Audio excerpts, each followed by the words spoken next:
My husband told me not to come home for Christmas. Do not come back tonight, his text read. My boss and his wife are staying over and I cannot have them seeing you smelling like fry grease and smoked ribs.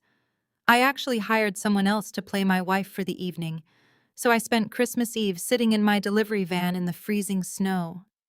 But just after midnight, he called me in an absolute panic. Honey, why are you all over the national news? He had no idea that the woman he was trying to impress was actually me. I am Nia, 33 years old, and for years I allowed my husband and his pretentious family to treat me like the dirt on the bottom of their designer shoes. They thought I was just a failed college dropout who cooked for a living. They had no idea I was quietly building an empire. Before I continue this story, let me know where you are watching from in the comments below. Hit the like button and subscribe if you have ever had to stand up to people who severely underestimated your worth. The freezing Atlanta winter whipped against the windshield of my battered delivery van. I sat parked at the end of my own driveway, staring at the sprawling brick estate that I had turned into a home. The holiday lights twinkled merrily around the massive oak doors, casting a warm, deceptive glow on the fresh snow. Inside the house was supposed to be filled with the smell of my signature holiday roast and the sound of Christmas music. Instead, I was sitting in the cold, gripping my phone so tightly my knuckles turned white. I read the text message from my husband Andre for the fourth time, hoping the words would somehow magically rearrange themselves into a joke. Do not come home tonight. The screen glowed harshly in the dim light of the van. Sterling Harrison and his wife are staying over after dinner. I cannot have them seeing you walking in smelling like fry grease and smoked ribs. I hired Vanessa to play my wife tonight. She is an Alpha Kappa Alpha legacy. She speaks their language and fits the elite family image. Here is $500. Get a motel for the night. Do not ruin my chance to become a partner. A notification popped up immediately after, a cash transfer of exactly $500. The sheer audacity of it left me breathless. Andre, the man I had married 5 years ago, the man whose career I had quietly propped up with my own hard work, was locking me out of my own home on Christmas Eve. He was ashamed of me. He was ashamed of the catering uniform I wore, ashamed of the long hours I spent in commercial kitchens, and ashamed that I had dropped out of Spelman College to pursue my passion for culinary arts. To him and his family, I was a massive disappointment. They worshipped at the altar of high society Greek life and corporate titles. To them, a chef was just the help. I looked down at my flour-dusted apron. My hands carried the faint scent of rosemary and smoked wood. I had spent the last 3 days prepping a spectacular fusion menu for this exact dinner. Andre had begged me to cook for his boss, Sterling Harrison, a billionaire investor known for his obsession with authentic African-American culinary history. Andre claimed this dinner would secure his promotion to executive vice president. I had designed a menu that elevated traditional soul food using molecular gastronomy. I had poured my heart into every dish. And now, Andre was going to pass my hard work off as his fake wife's creation. Vanessa. Of course he chose Vanessa. She was his sister Dominique's best friend. Vanessa wore pearls to the grocery store, name-dropped her sorority in every conversation, and looked down her nose at anyone who did not summer in Martha Vineyard.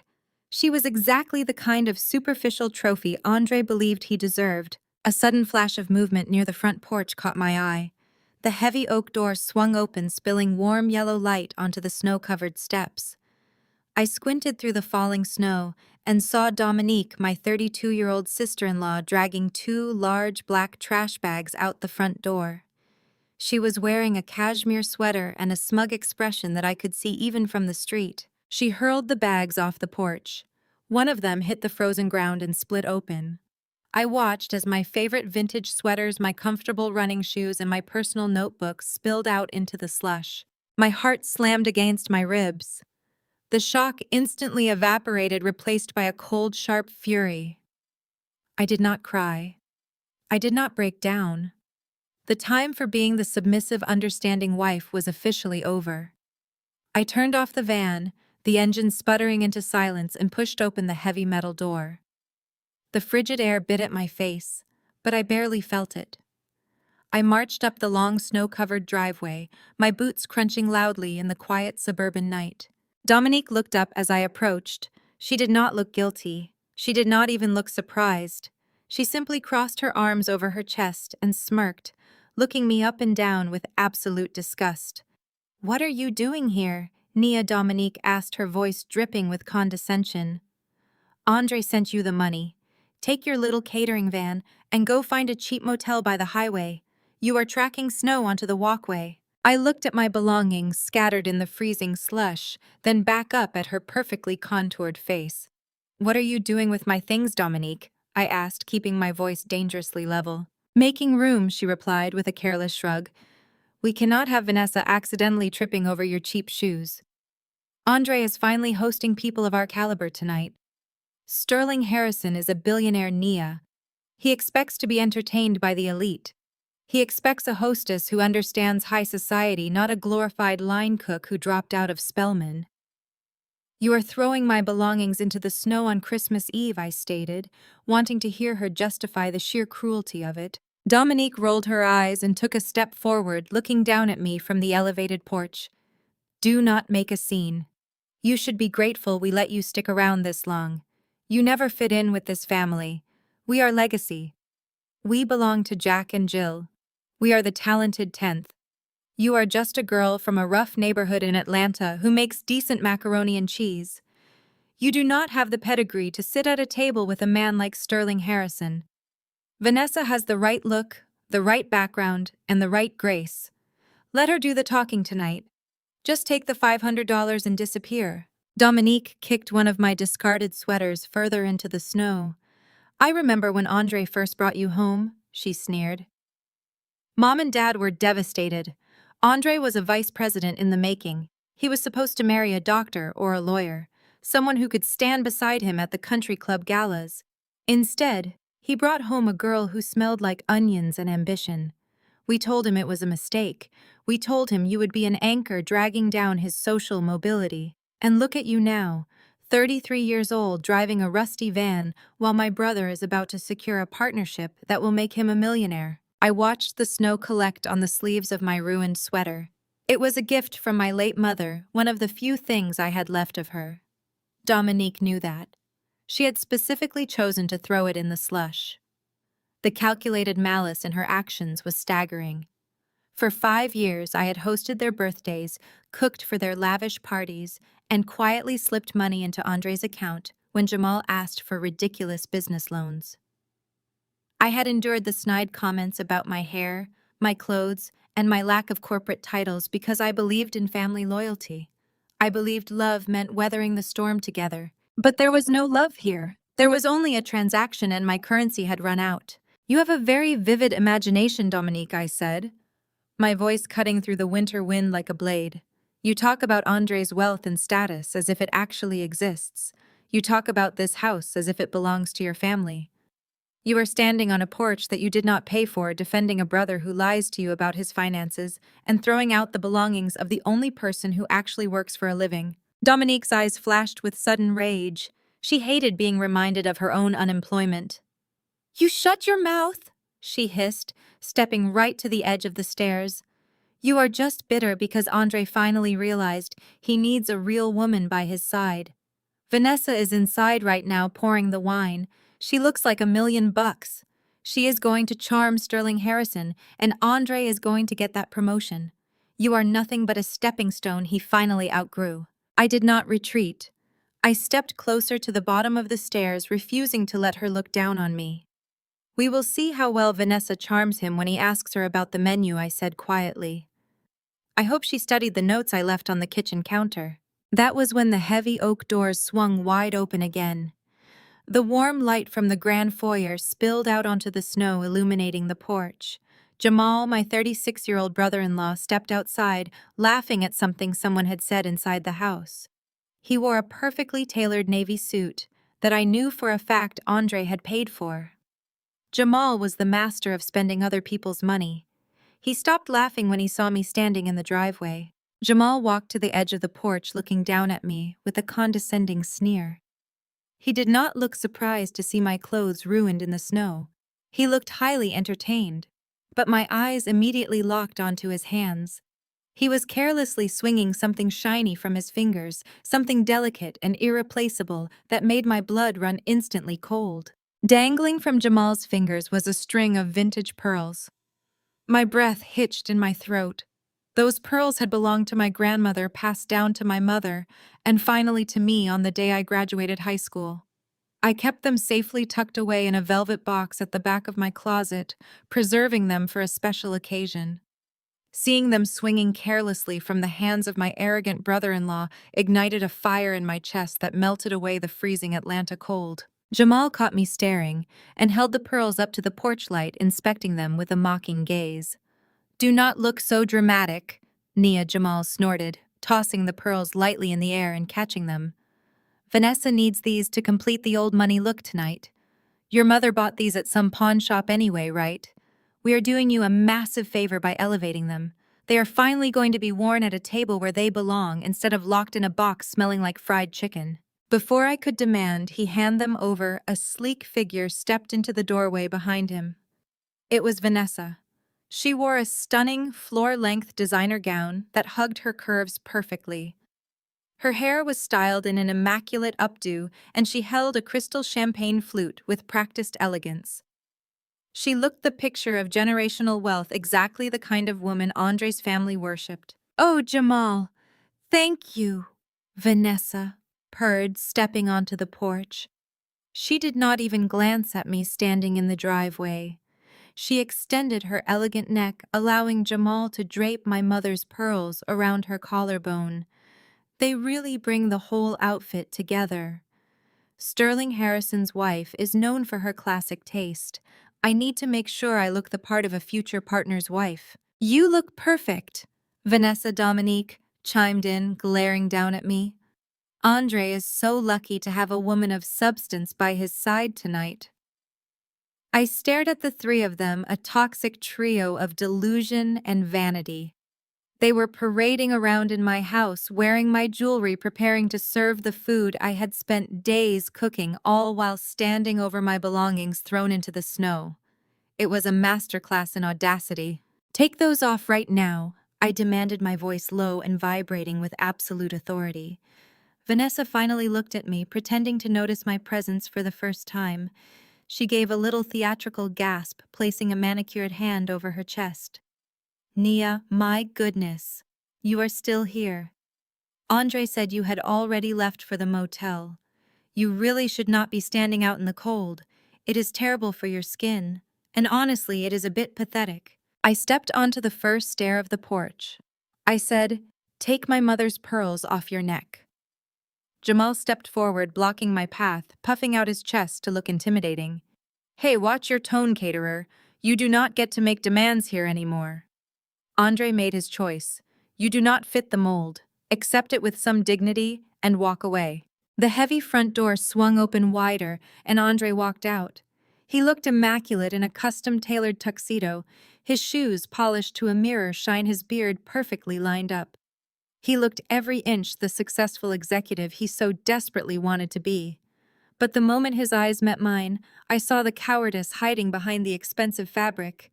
He stopped in his tracks, his confident swagger faltering for just a fraction of a second before he replaced it with a mask of cold irritation. "What are you still doing here?" Andre demanded, his voice hushed but harsh. He glanced nervously back toward the empty foyer, as if afraid Sterling Harrison might magically appear. "I sent you the money.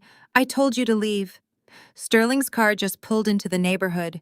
You need to be gone before he turns onto our street." I looked at my husband, the man I had loved and supported for 5 grueling years. I looked at the tailored tuxedo I had picked up from the dry cleaners just yesterday. I looked at the desperation in his eyes, the absolute terror that his billionaire boss might discover he was married to a woman who worked with her hands. "You gave my mother's pearls to your fake wife," I stated, staring directly into his eyes. Andre let out a frustrated sigh, running a hand over his perfectly groomed head. "It is just for one night, Nia. Stop making everything a tragedy." Vanessa needed the right accessories to impress Mrs. Harrison. You never wear them anyway. I will buy you a new necklace next week. Just please leave before Sterling gets here. Do not ruin my chance to become a partner. I have worked too hard for this. You worked too hard? I repeated, a cold, humorless laugh escaping my lips. That is fascinating, Andre. Because as I recall, it was my money that kept the lights on while you were networking at the country club. It was my catering business that paid the mortgage on this house while you were blowing your salary on tailored suits to impress men like Sterling. Keep your voice down. Andre hissed, his face flushing with anger and embarrassment. He reached into his tuxedo jacket and pulled out a thick wad of cash. He marched down the steps and shoved 5 crisp $100 bills forcefully against my chest. Here, take more money. Just take it and get out of sight. You are embarrassing me in front of everyone. I did not take the money. I let the bills flutter down into the slush, landing right on top of my ruined vintage sweater. I did not look at the cash. I did not look at Dominique or Jamal, who were watching with identical expressions of smug satisfaction. I kept my eyes locked onto Andre's. You really think you can buy my absence? I asked softly. You think $1,000 makes up for locking your wife out in the snow on Christmas Eve? You are not acting like a wife. You are acting like a liability. Andre spat back, his true feelings finally clawing their way to the surface. Look at you. You are a mess. Sterling Harrison is looking for an executive who understands the culture of the elite. He wants a partner who commands a room. You smell like a commercial kitchen, Nia. You always have. I need a woman who can elevate me, not hold me down to the working class. The silence that followed his words was absolute, broken only by the howling wind and the distant sound of a luxury vehicle approaching down the street. It was the ultimate betrayal spoken aloud without an ounce of regret. Andre had not just outgrown me. He had actively despised everything I was. He had consumed my support, my money and my culinary talents, only to spit me out when he thought a better opportunity had arrived. I nodded slowly, absorbing the reality of the man standing before me. A liability, I repeated. Before Andre could respond, I moved. I stepped past him with a speed and fluidity that caught them all off guard. I marched straight up the remaining steps onto the porch. Jamal tried to block me, but I shoved him aside with a force that sent him stumbling into the decorative planters. I stood face to face with Vanessa, who suddenly looked terrified. I did not yell. I did not scream.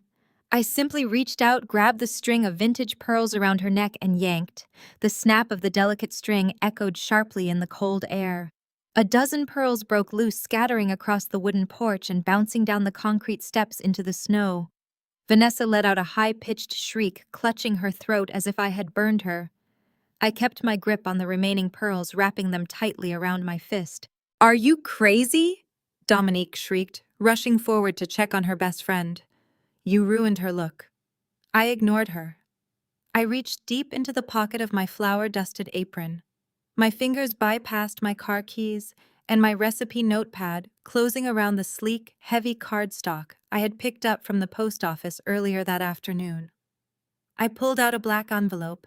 It was mad expensive and sealed with a heavy gold wax stamp bearing the crest of the National Business Innovator Gala. Andre had turned around, his face pale with fury. Are you out of your mind? Sterling is pulling up right now. Get back in your van and leave. I stood at the top of the stairs, looking down at my husband for the last time. I held the black envelope up just enough for the porch light to catch the gold emblem. Have a great dinner, Andre, I said, my voice eerily calm, carrying a deadly certainty that made his anger falter. Enjoy the smoked ribs and the molecular caviar hoe cakes I spent 3 days preparing. I hope Vanessa has brushed up on her culinary history. And more importantly, I hope she knows how to explain the Q4 financial projections I stayed up all night writing for you last week. Because when Sterling starts asking hard questions, your pretty little actress is going to drown. Andre stared at me, his eyes darting to the black envelope in my hand. What is that? What are you talking about? I did not answer him. I walked down the steps, my boots crunching over the scattered pearls and the $500 lying in the slush. I climbed into the driver's seat of my delivery van and slammed the door shut. Through the windshield, I saw a sleek black Maybach pulling into the driveway right behind me. It was Sterling Harrison. I started the engine, threw the van into reverse, and expertly maneuvered around the billionaire's car. As I drove away from the estate, leaving Andre frozen in panic on the porch, I ripped open the black envelope. Inside was a VIP all-access credential pass. The name printed in bold gold letters read, Nia Dubois, CEO, and founder Vanguard Culinary and Tech. Andre thought I was just a glorified caterer. He thought I was a liability. He had absolutely no idea that the small kitchen operation I started in college had quietly evolved into the most aggressive food tech holding company on the East Coast. He had no idea that the National Business Innovator Gala tonight was not just an awards ceremony. It was a live televised broadcast to announce Vanguard's newest acquisition. And he certainly had no idea that the company Vanguard was acquiring tonight was the very investment firm he worked for. I tossed the VIP pass onto the passenger seat and pressed the accelerator. The tires gripped the snowy road as I sped toward the Ritz-Carlton. Andre wanted an elite woman. He was about to find out exactly what it looked like when I stopped playing small. While Andre was choking on his own lies under the piercing gaze of Sterling Harrison, I was pulling my rusted delivery van into the underground service garage of the Ritz-Carlton downtown. The contrast was almost poetic. For years I had entered this exact building through the loading dock, hauling heavy trays of hors d'oeuvres and sweating over portable heating lamps, completely invisible to the billionaires mingling upstairs. Tonight, however, I bypassed the service bays entirely and parked directly in the VIP loading zone reserved for keynote speakers. My chief of staff, Marcus, was waiting for me near the private elevators with a garment bag and a team of stylists. He did not ask about my flour-stained apron, my messy hair, or the fact that I was shivering from standing in the snow.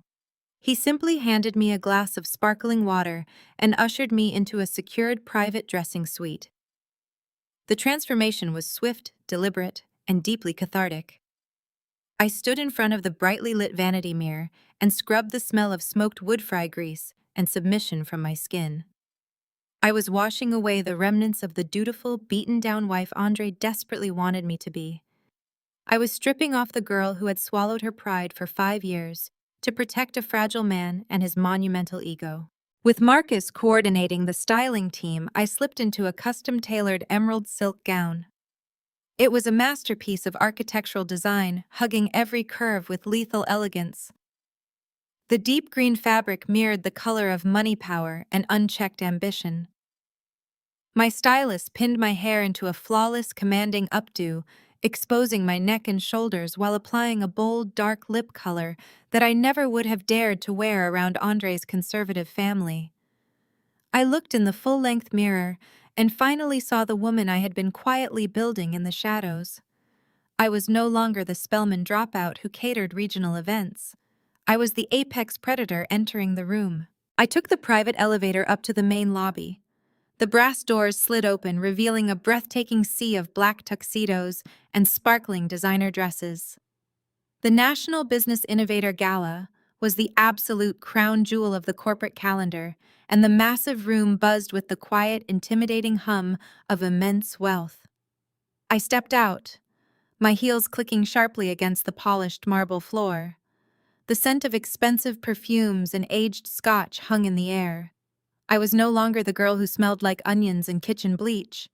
I walked with my spine straight, commanding the space around me without uttering a single word. I had barely taken 10 steps toward the grand ballroom when a shrill, painfully familiar laugh cut through the ambient noise of the lobby.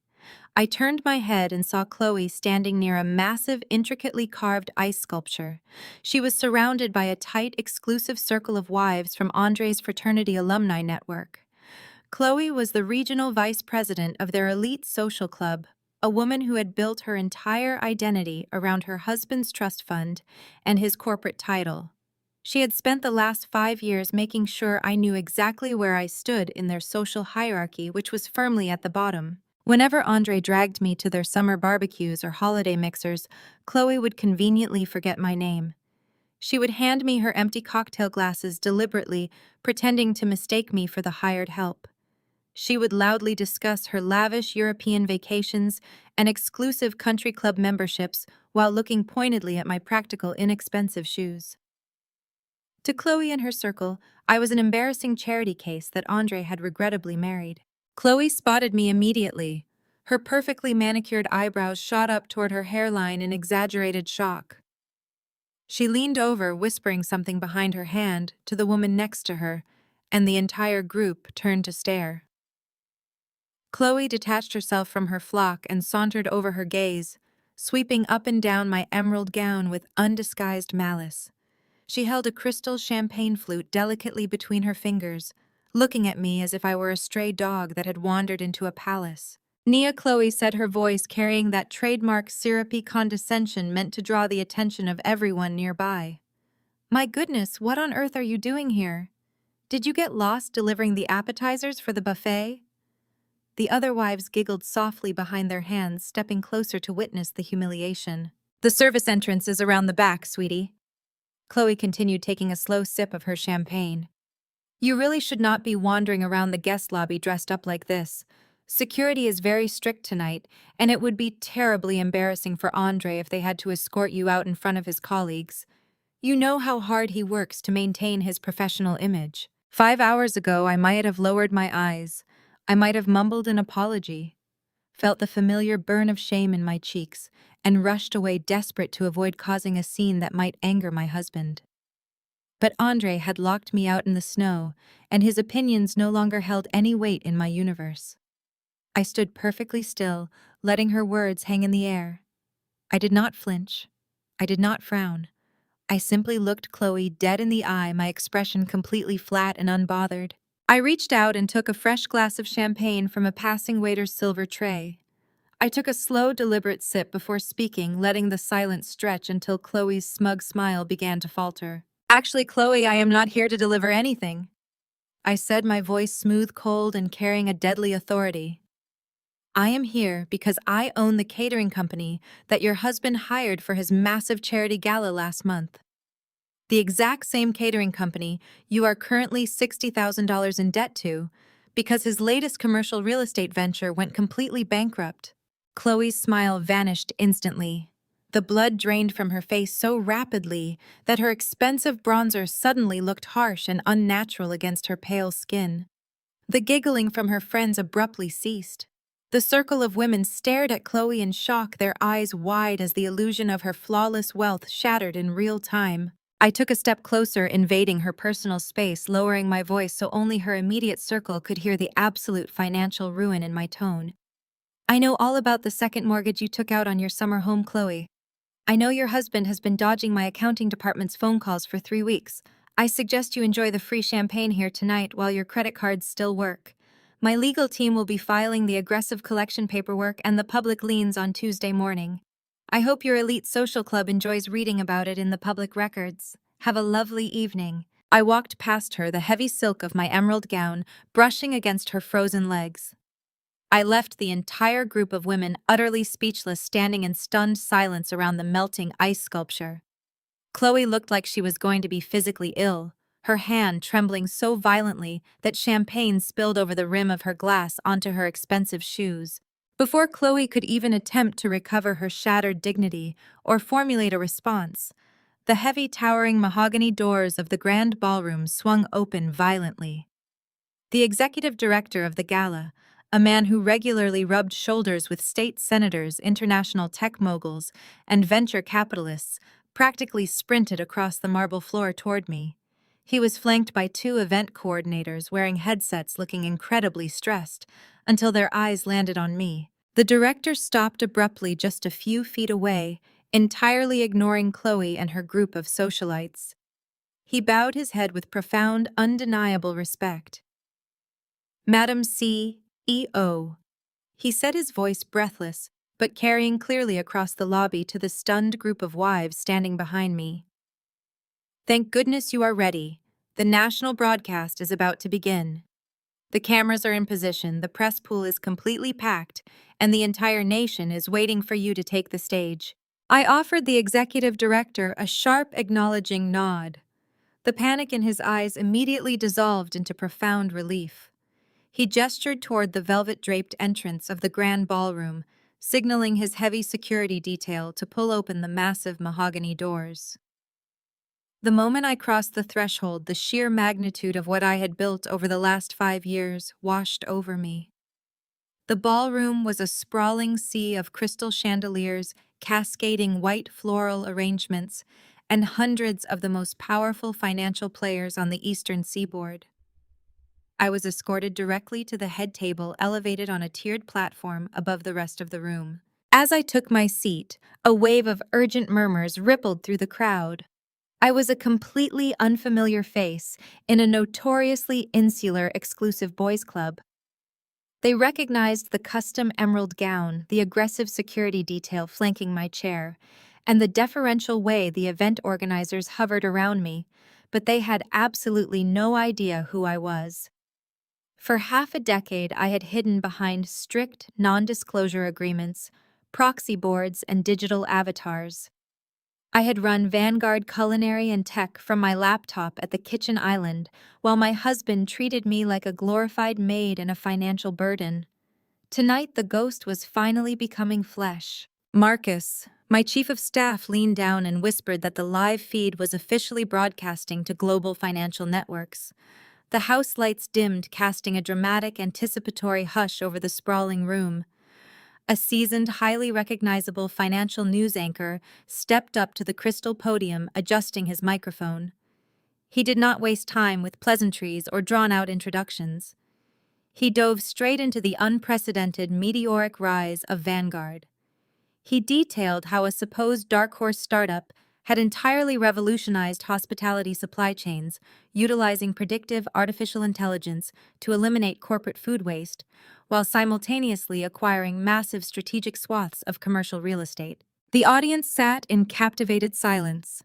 Elite investors and corporate titans leaned forward in their chairs. Then the anchor gripped the edges of the podium and dropped the bombshell that would alter the financial landscape of the city forever. He announced that Vanguard was not merely expanding its hospitality footprint. As of this evening, Vanguard had executed a flawless, aggressive acquisition. They had purchased a controlling 68% stake in Harrison Investments. The collective gasp that swept through the ballroom was loud and visceral. Harrison Investments was an absolute institution. It was a legacy firm known for its ruthless market maneuvers, its impenetrable corporate hierarchy, and its billionaire founder. It was also the exact firm that employed my soon-to-be ex-husband, Andre. The anchor continued, his voice projecting through the massive speakers, explaining that the acquisition was entirely cash-funded. It was a hostile takeover, executed with surgical precision over the last 72 hours. The old guard was officially out. Vanguard was now the undisputed owner of the empire. While the ballroom erupted into a frenzy of whispers and frantic text messaging, a much quieter, far more agonizing implosion was taking place miles away in my former home. Sterling Harrison, the man whose financial empire had just been quietly bought out from under him, was standing in my formal dining room. He had not touched a single bite of his meal since exposing Vanessa's fabricated culinary expertise. The air in the room was thick, suffocating, and dripping with profound, inescapable embarrassment. Vanessa was staring at her lap. Her face flushed a blotchy, uneven crimson. She was terrified to even make eye contact with Evelyn Harrison, who was looking at her with an expression of pure, unadulterated disdain. Dominique's diamond tennis necklace felt heavy and fraudulent around Vanessa's neck. Andre was suffocating under the weight of his collapsing lies. He had spent months orchestrating this dinner, renting fake jewelry, hiring a fake wife, and preparing to serve stolen food, all to secure a senior partnership that was currently slipping through his fingers like dry sand. He desperately tried to pivot, attempting to steer the disastrous conversation back to his carefully rehearsed talking points about quarterly earnings and market growth. He offered Sterling a stiff, panicked smile, suggesting they move to the living room for aged cigars and a thorough review of the upcoming merger strategies. Sterling slowly wiped his mouth with a linen napkin, dropping it onto his untouched plate with a dismissive, heavy thud. He looked at Andre, not with anger, but with absolute terrifying pity. The billionaire investor did not care about Andre's fabricated domestic bliss or Vanessa's pitiful attempts to play the role of an elite society hostess. He cared about authenticity, intelligence, and foresight. Andre had just proven on a spectacular scale that he possessed none of those qualities. Sterling pushed his chair back and stood up. The heavy mahogany legs scraped loudly against the hardwood floor. He did not accept the offer for cigars. Instead, he pulled his phone from his inner jacket pocket. His eyes locked onto the breaking news alerts flashing rapidly across his screen. The financial world was exploding, and the epicenter of the blast was his own company. Sterling bypassed Andre entirely, marching out of the dining room and straight toward the living room. His wife Evelyn followed silently, casting one final, withering glance at Vanessa before leaving the dining room table behind.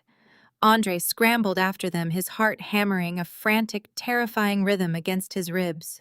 Dominique and Jamal, who had been hiding in the kitchen hallway, eavesdropping on the disaster, crept out into the foyer, their faces pale with confusion and dawning dread. "Turn on the television," Sterling commanded. His voice was no longer that of a polite dinner guest humoring his ambitious employee. It was the sharp, uncompromising bark of a CEO facing a catastrophic corporate crisis. Andre fumbled for the remote control, his hands shaking so badly he dropped it onto the plush rug before snatching it up again. He pointed it frantically at the massive flat screen mounted above the stone fireplace. "What channel?" Sterling Andre asked, his voice cracking with unfiltered panic. "What is going on? I thought we were going to discuss my promotion to executive vice president." Sterling ignored the desperate question entirely. "Put it on the global financial network right now." Andre rapidly punched in the channel numbers. The screen flickered to life, filling the dimly lit living room with the bright, harsh glow of a live news broadcast. The urgent red banner at the bottom of the screen read in bold, unforgiving letters, "Vanguard Tech acquires Harrison Investments in shocking buyout." Andre stared at the scrolling ticker, his brain struggling to process the impossible words. Harrison Investments was his entire life. It was his identity, his paycheck, and his sole claim to the elite social status he so desperately craved. He stumbled backward, his knees hitting the edge of the leather sofa. He moved blindly to the side table, grabbing a heavy crystal decanter and pouring a large measure of scotch into a glass. The amber liquid splashed over the edges, staining the polished wood, but he did not notice. He took a massive burning swallow, desperately trying to steady his trembling hands. Sterling stood perfectly still in the center of the living room, his arms crossed tightly over his chest. His eyes narrowed as he stared intensely at the television screen. The seasoned financial anchor was finishing his summary of the hostile acquisition, praising the ruthless efficiency and brilliant market strategy of Vanguard's mysterious leadership. "Andre, you need to see this!" Sterling commanded, his tone completely void of its previous warmth. He pointed a steady, authoritative finger at the television. "The new majority owner of our firm is about to reveal her identity. Our jobs depend on her. Everything we have built, everything you think you have earned, now belongs entirely to whoever is about to walk onto that stage." Andre swallowed hard, gripping his glass of scotch like a physical lifeline. He turned his body toward the flat screen, his eyes locking onto the live feed broadcasting directly from the Ritz-Carlton Grand Ballroom. Dominique and Jamal crowded into the living room doorway behind him, sensing the monumental shift in power, their usual smug expressions replaced by genuine creeping apprehension. Even Vanessa crept into the room, hovering nervously near the back wall, eager to escape the suffocating silence of the dining room. On the screen, the financial anchor stepped back from the crystal podium, gesturing respectfully toward the heavy velvet curtains at the edge of the stage. "Ladies and gentlemen," the anchor announced, his voice vibrating with genuine anticipation. "For the first time in 5 years, please welcome the architect of the hospitality revolution, the new majority shareholder of Harrison Investments, and the undisputed CEO of Vanguard Culinary and Tech." The ballroom lights swept across the stage in a brilliant, blinding cascade. The heavy velvet curtains slowly parted. Andre stood absolutely frozen in his living room, the heavy glass of scotch slipping dangerously close to the edge of his sweating fingers. He expected to see a seasoned tech veteran. He expected to see a silver-haired venture capitalist or a notorious international tycoon ready to dismantle his firm for parts. Instead, the camera zoomed in. He saw a custom emerald gown. He saw flawless, commanding posture. He saw the face of the woman he had kicked out into the freezing snow just an hour earlier. I stepped up to the crystal podium, the bright studio lights catching the sheer, unapologetic determination in my eyes. I looked directly into the camera lens, knowing exactly who was watching on the other side of the screen in that suburban living room. The heavy crystal glass slipped entirely from Andre's hand. It hit the hardwood floor with a deafening final crash, shattering into 100 jagged pieces, the expensive amber scotch pooling darkly around his polished shoes. The sharp, violent sound of the shattering crystal decanter was the only noise in the room for a long, agonizing moment. The expensive amber scotch splashed across the toes of Andre's custom Italian leather shoes, soaking into the cuffs of his tailored trousers. He did not move. He did not blink. He stood absolutely paralyzed, his breathing completely arrested in his chest as he stared at the massive flat-screen television above the fireplace. On the screen, the high-definition camera zoomed in, capturing my face in brilliant, unforgiving clarity. The custom emerald silk gown caught the studio lights, shimmering with an aura of absolute authority. My hair was styled to perfection, my posture completely relaxed yet undeniably dominant. I was standing at a crystal podium looking out over a sea of the most powerful corporate figures in the country, and I looked like I belonged exactly where I was. At the bottom of the screen, a bold gold and black graphic flashed into existence. The text was large, crisp, and completely undeniable. It read, Nia Dubois, CEO, and founder Vanguard, Culinary and Tech. In the doorway of the living room, the quiet, frantic shuffling of Dominique and Jamal abruptly ceased. They had snuck out of the kitchen, drawn by Sterling's booming command. Dominique was holding one of the delicate silver forks I had polished that morning, a half-eaten bite of my caviar-topped hoe cake speared on the prongs. As she looked up and saw my face on the television screen, her jaw went entirely slack.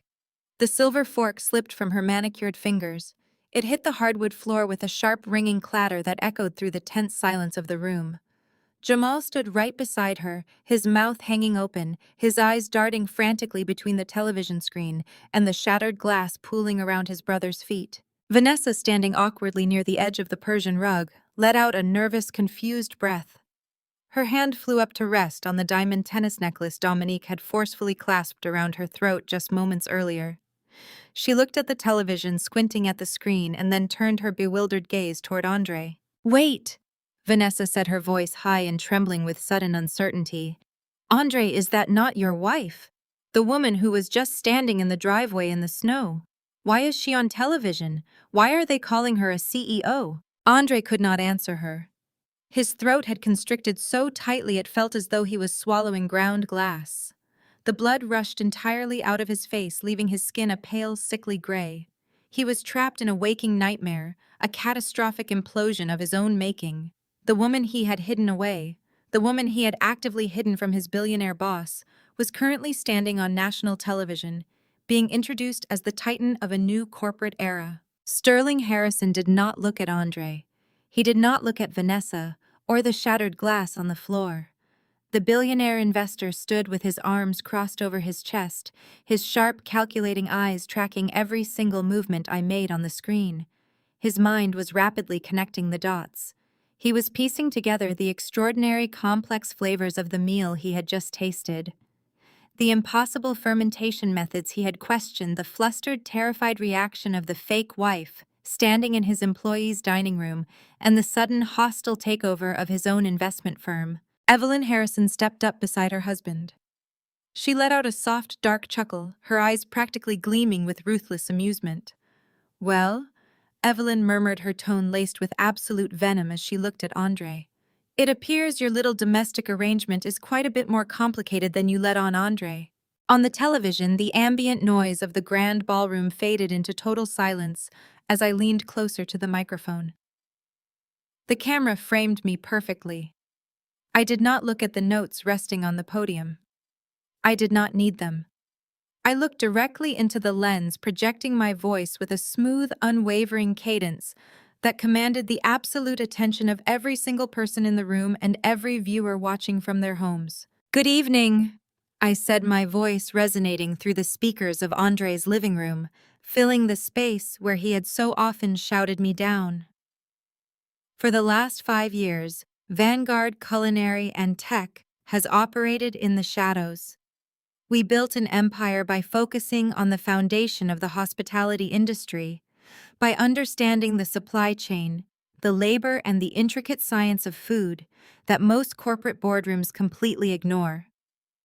I chose to remain anonymous because I knew exactly how this industry operates. I knew the biases, the assumptions, and the closed doors that awaited a woman who looked like me. I paused, letting the silence hang in the air, allowing the weight of my words to sink into the minds of the executives in the ballroom. They told me that being a black woman who cooks was a stereotype. I continued, my voice growing stronger, laced with a cold, righteous fire. They told me that dropping out of college to build a commercial kitchen meant I was a failure.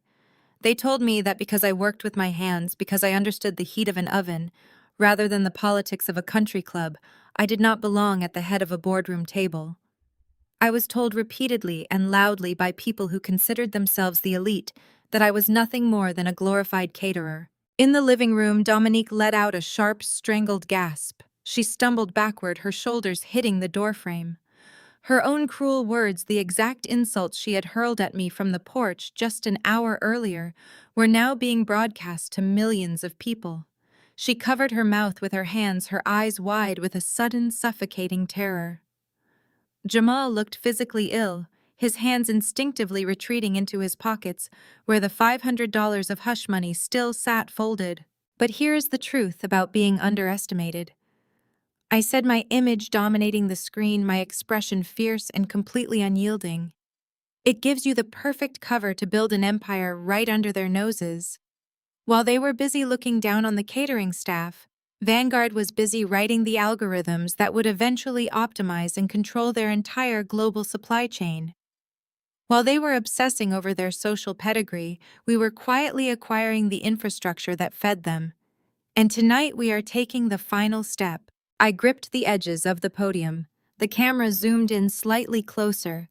Tonight, this glorified caterer has officially bought out the largest investment firm on the East Coast. I announced, the absolute certainty of the victory ringing in every syllable. Vanguard has acquired a 68% controlling stake in Harrison Investments. The old guard is out. A new era of accountability, innovation, and authentic leadership begins right now. Thank you. The ballroom on the television erupted into a deafening roar of applause, shouting, and the frantic flashing of press cameras. The broadcast cut to a wide shot showing hundreds of powerful executives getting to their feet, offering a standing ovation to the woman who had just conquered their world. In the suburban living room, the silence was so profound, it felt like a physical weight pressing down on the walls. The applause from the television speakers mocked the absolute destruction of Andre's life. Sterling Harrison slowly turned his head. His expression was no longer curious or polite. It was the look of a predator who had just realized he was standing in the presence of a complete fool. He looked at the shattered glass, then at Vanessa trembling in the corner, and finally at Andre, who was currently gripping the edge of the mantel to keep his legs from collapsing underneath him. "You locked her out," Sterling said. His voice was a quiet, deadly whisper that cut right to the bone. "You locked the CEO of Vanguard Culinary and Tech, the woman who just became the majority owner of my entire firm, out in the freezing snow so you could impress me with this pathetic, insulting masquerade." Andre's mouth opened, but only a dry, pathetic wheeze escaped. His chest began to heave violently. "You actually thought I would not recognize a fraud?" Sterling continued, stepping closer to Andre, his presence suddenly massive and suffocating. "You served me her food.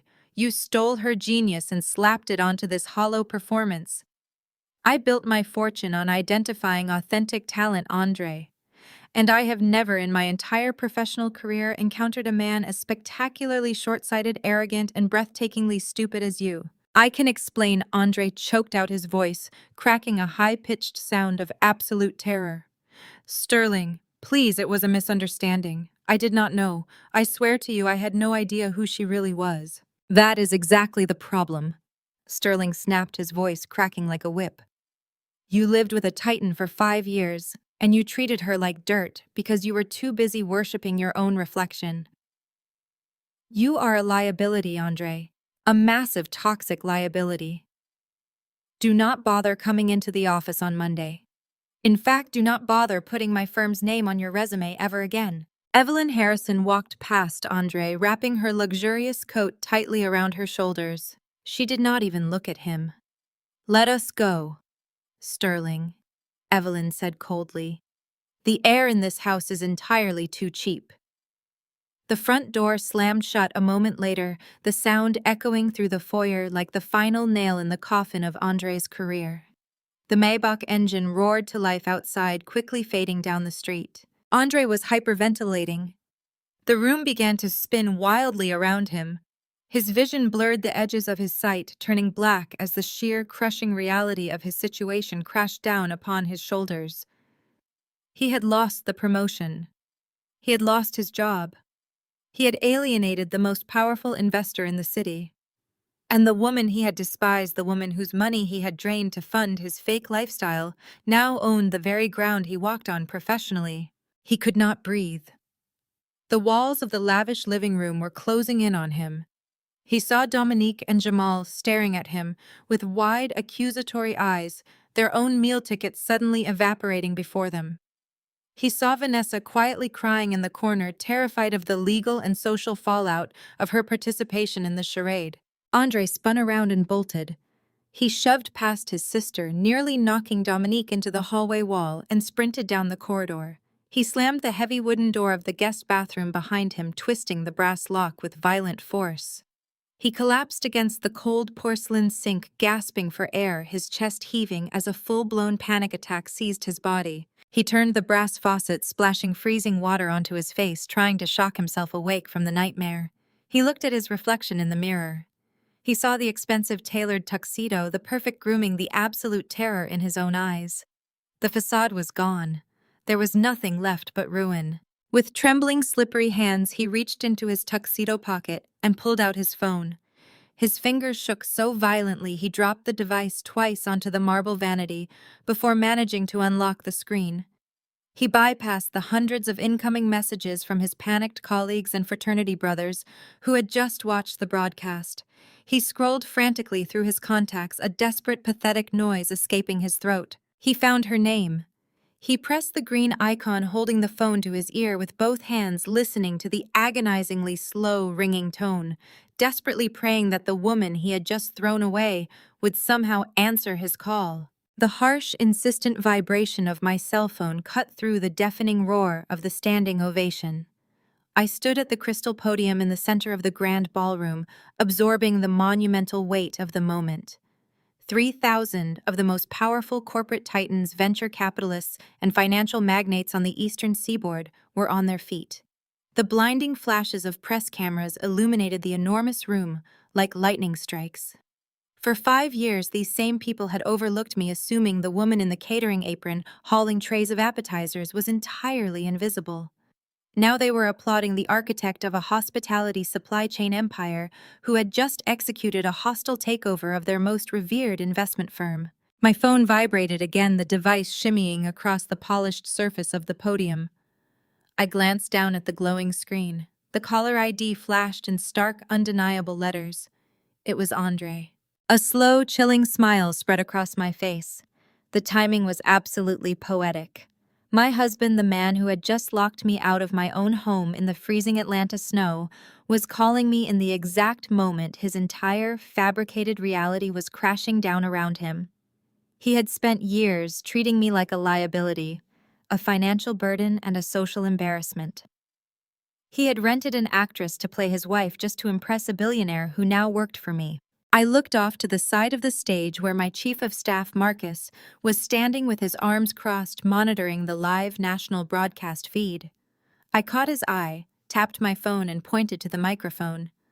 Marcus, a man who possessed an uncanny ability to read my mind, instantly understood my intention. He signaled the lead audio engineer stationed at the massive soundboard in the back of the ballroom. Within seconds, a technician sprinted up the side stairs of the stage, remaining low to avoid the camera angles. He handed me a sleek black auxiliary cable connected directly to the main audio feed of the event. I took the cable and smoothly plugged it into the bottom of my phone. The executives in the front rows noticed the technical adjustment. A ripple of confusion, rapidly followed by intense curiosity, swept through the immediate crowd. The standing ovation began to taper off the thunderous applause, dialing down into a hushed, anticipatory silence. The titans of industry slowly lowered themselves back into their velvet chairs, their eyes locked onto the stage. They recognized that something entirely unscripted was about to happen. The national broadcast cameras zoomed in tight on my face, capturing the absolute, unwavering resolve in my expression. I pressed the green accept button on the screen and tapped the speaker icon. "Honey, why are you all over the national news?" Andre gasped. His voice boomed through the massive concert-grade speakers of the Ritz-Carlton ballroom, magnified 1,000 times over. It echoed off the vaulted ceilings and the crystal chandeliers, filling the sprawling space with the sound of his absolute terror. This was not the smooth, arrogant, polished tone he used when networking at his elite country club mixers. This was the high-pitched, breathless, pathetic sound of a man watching his entire life evaporate before his eyes. I leaned forward, positioning myself perfectly in front of the microphone. My voice was calm, measured, and stripped of the submission he had demanded for half a decade. "I am on the news because I am the CEO of Vanguard Culinary and Tech." "Andre," I replied, letting the smooth cadence of my words contrast sharply with his rising hysteria. "And as of this evening, I am the majority shareholder of Harrison Investments. How is your dinner party going?" Andre let out a strangled, hyperventilating wheeze. The sound of his panic was being broadcast live to millions of viewers across the country, but he had absolutely no idea.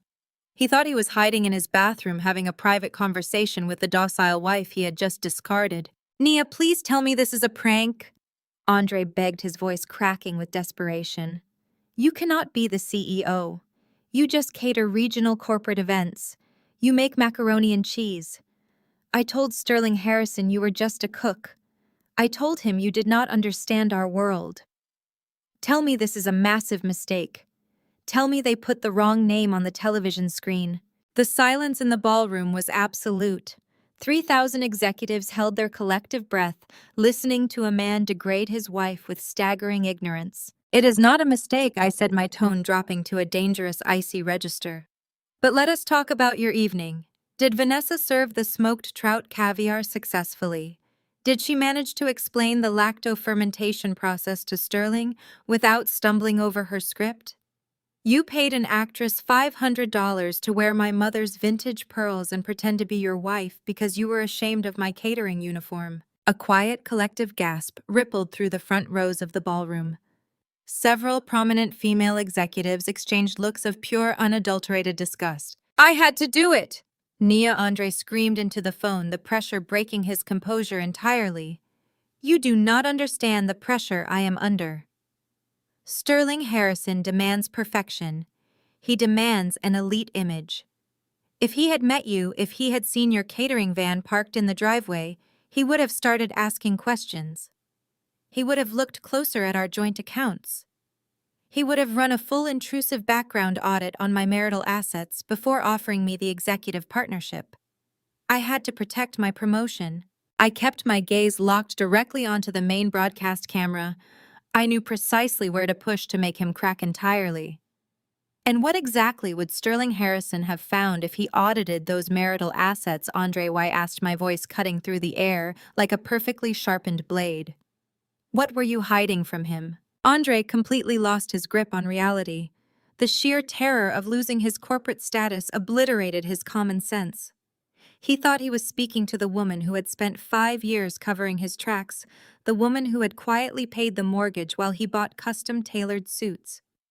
He thought his secrets were safe with me. "I took the money," Andre sobbed, his voice echoing loudly through the ballroom speakers, laying bare his financial crimes for the entire world to hear. "I embezzled $150,000 from your catering business accounts, Nia. I had to do it. I used the money to buy my way into the elite alumni investment circles. I used your business capital to bribe the senior board members so they would secure my partnership track at the firm. If Sterling found out I was married to the woman I was actively stealing from to fund my corporate lifestyle, he would have me arrested. He would destroy my entire career. I had to hide you. I had to pretend you did not exist. I am sorry, Nia. I am so sorry. Please, you have to help me fix this. The grand ballroom of the Ritz-Carlton erupted. It was not a gasp this time. It was a visceral, horrified uproar. 3,000 of the most powerful financial leaders, regulators, and corporate attorneys in the nation had just listened to a mid-level executive confess to massive corporate fraud, embezzlement, and bribery on a live amplified microphone. The noise in the room swelled into a chaotic symphony of shock. I saw several men in the front row, partners at rival investment firms, immediately pull out their phones to message their legal teams. The sheer scale of his stupidity was paralyzing. I stood at the podium, letting the uproar wash over me. I did not move to silence the crowd. I wanted Andre to hear the ambient noise. I wanted him to hear the destruction of his own making. Nia, Andre pleaded, his voice barely audible over the roaring crowd in the ballroom. Nia, what is that noise? Where are you right now? Please tell me you are going to cover for me. You always cover for me. I reached down and gripped the edges of the crystal podium. A profound, overwhelming sense of liberation flooded my chest. I had spent years shrinking myself to fit into his narrow, pathetic world. I had endured the insults from his sister, the mocking comments from his fraternity brothers, and the constant draining financial abuse. But I was done playing small. I was done being the stepping stone for a man who despised my ambition. Thank you for the confession, Andre, I said, my voice projecting with lethal clarity, easily cutting through the chaos of the ballroom. The legal department of Vanguard Tech has already frozen all of your corporate accounts, and the internal review board at Harrison Investments will be receiving a full transcript of this conversation immediately. What are you talking about? Andre choked out, a raw, terrifying panic seizing his throat. A transcript. Nia, who is listening to us. I smiled, looking directly at the glowing red light of the national broadcast camera. Just so you are fully aware, Andre, I currently have my phone plugged directly into the main soundboard of the Ritz-Carlton Grand Ballroom. I stated, my words ringing with finality. You should probably say Merry Christmas to the 3 million people watching this live broadcast.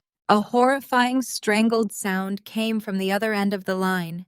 It was the noise of a man whose soul had just been forcibly ejected from his body.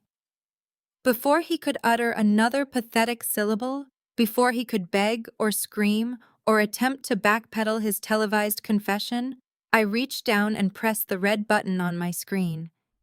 I ended the call.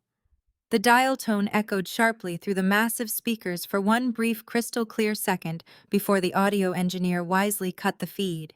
The silence that followed lasted only a heartbeat.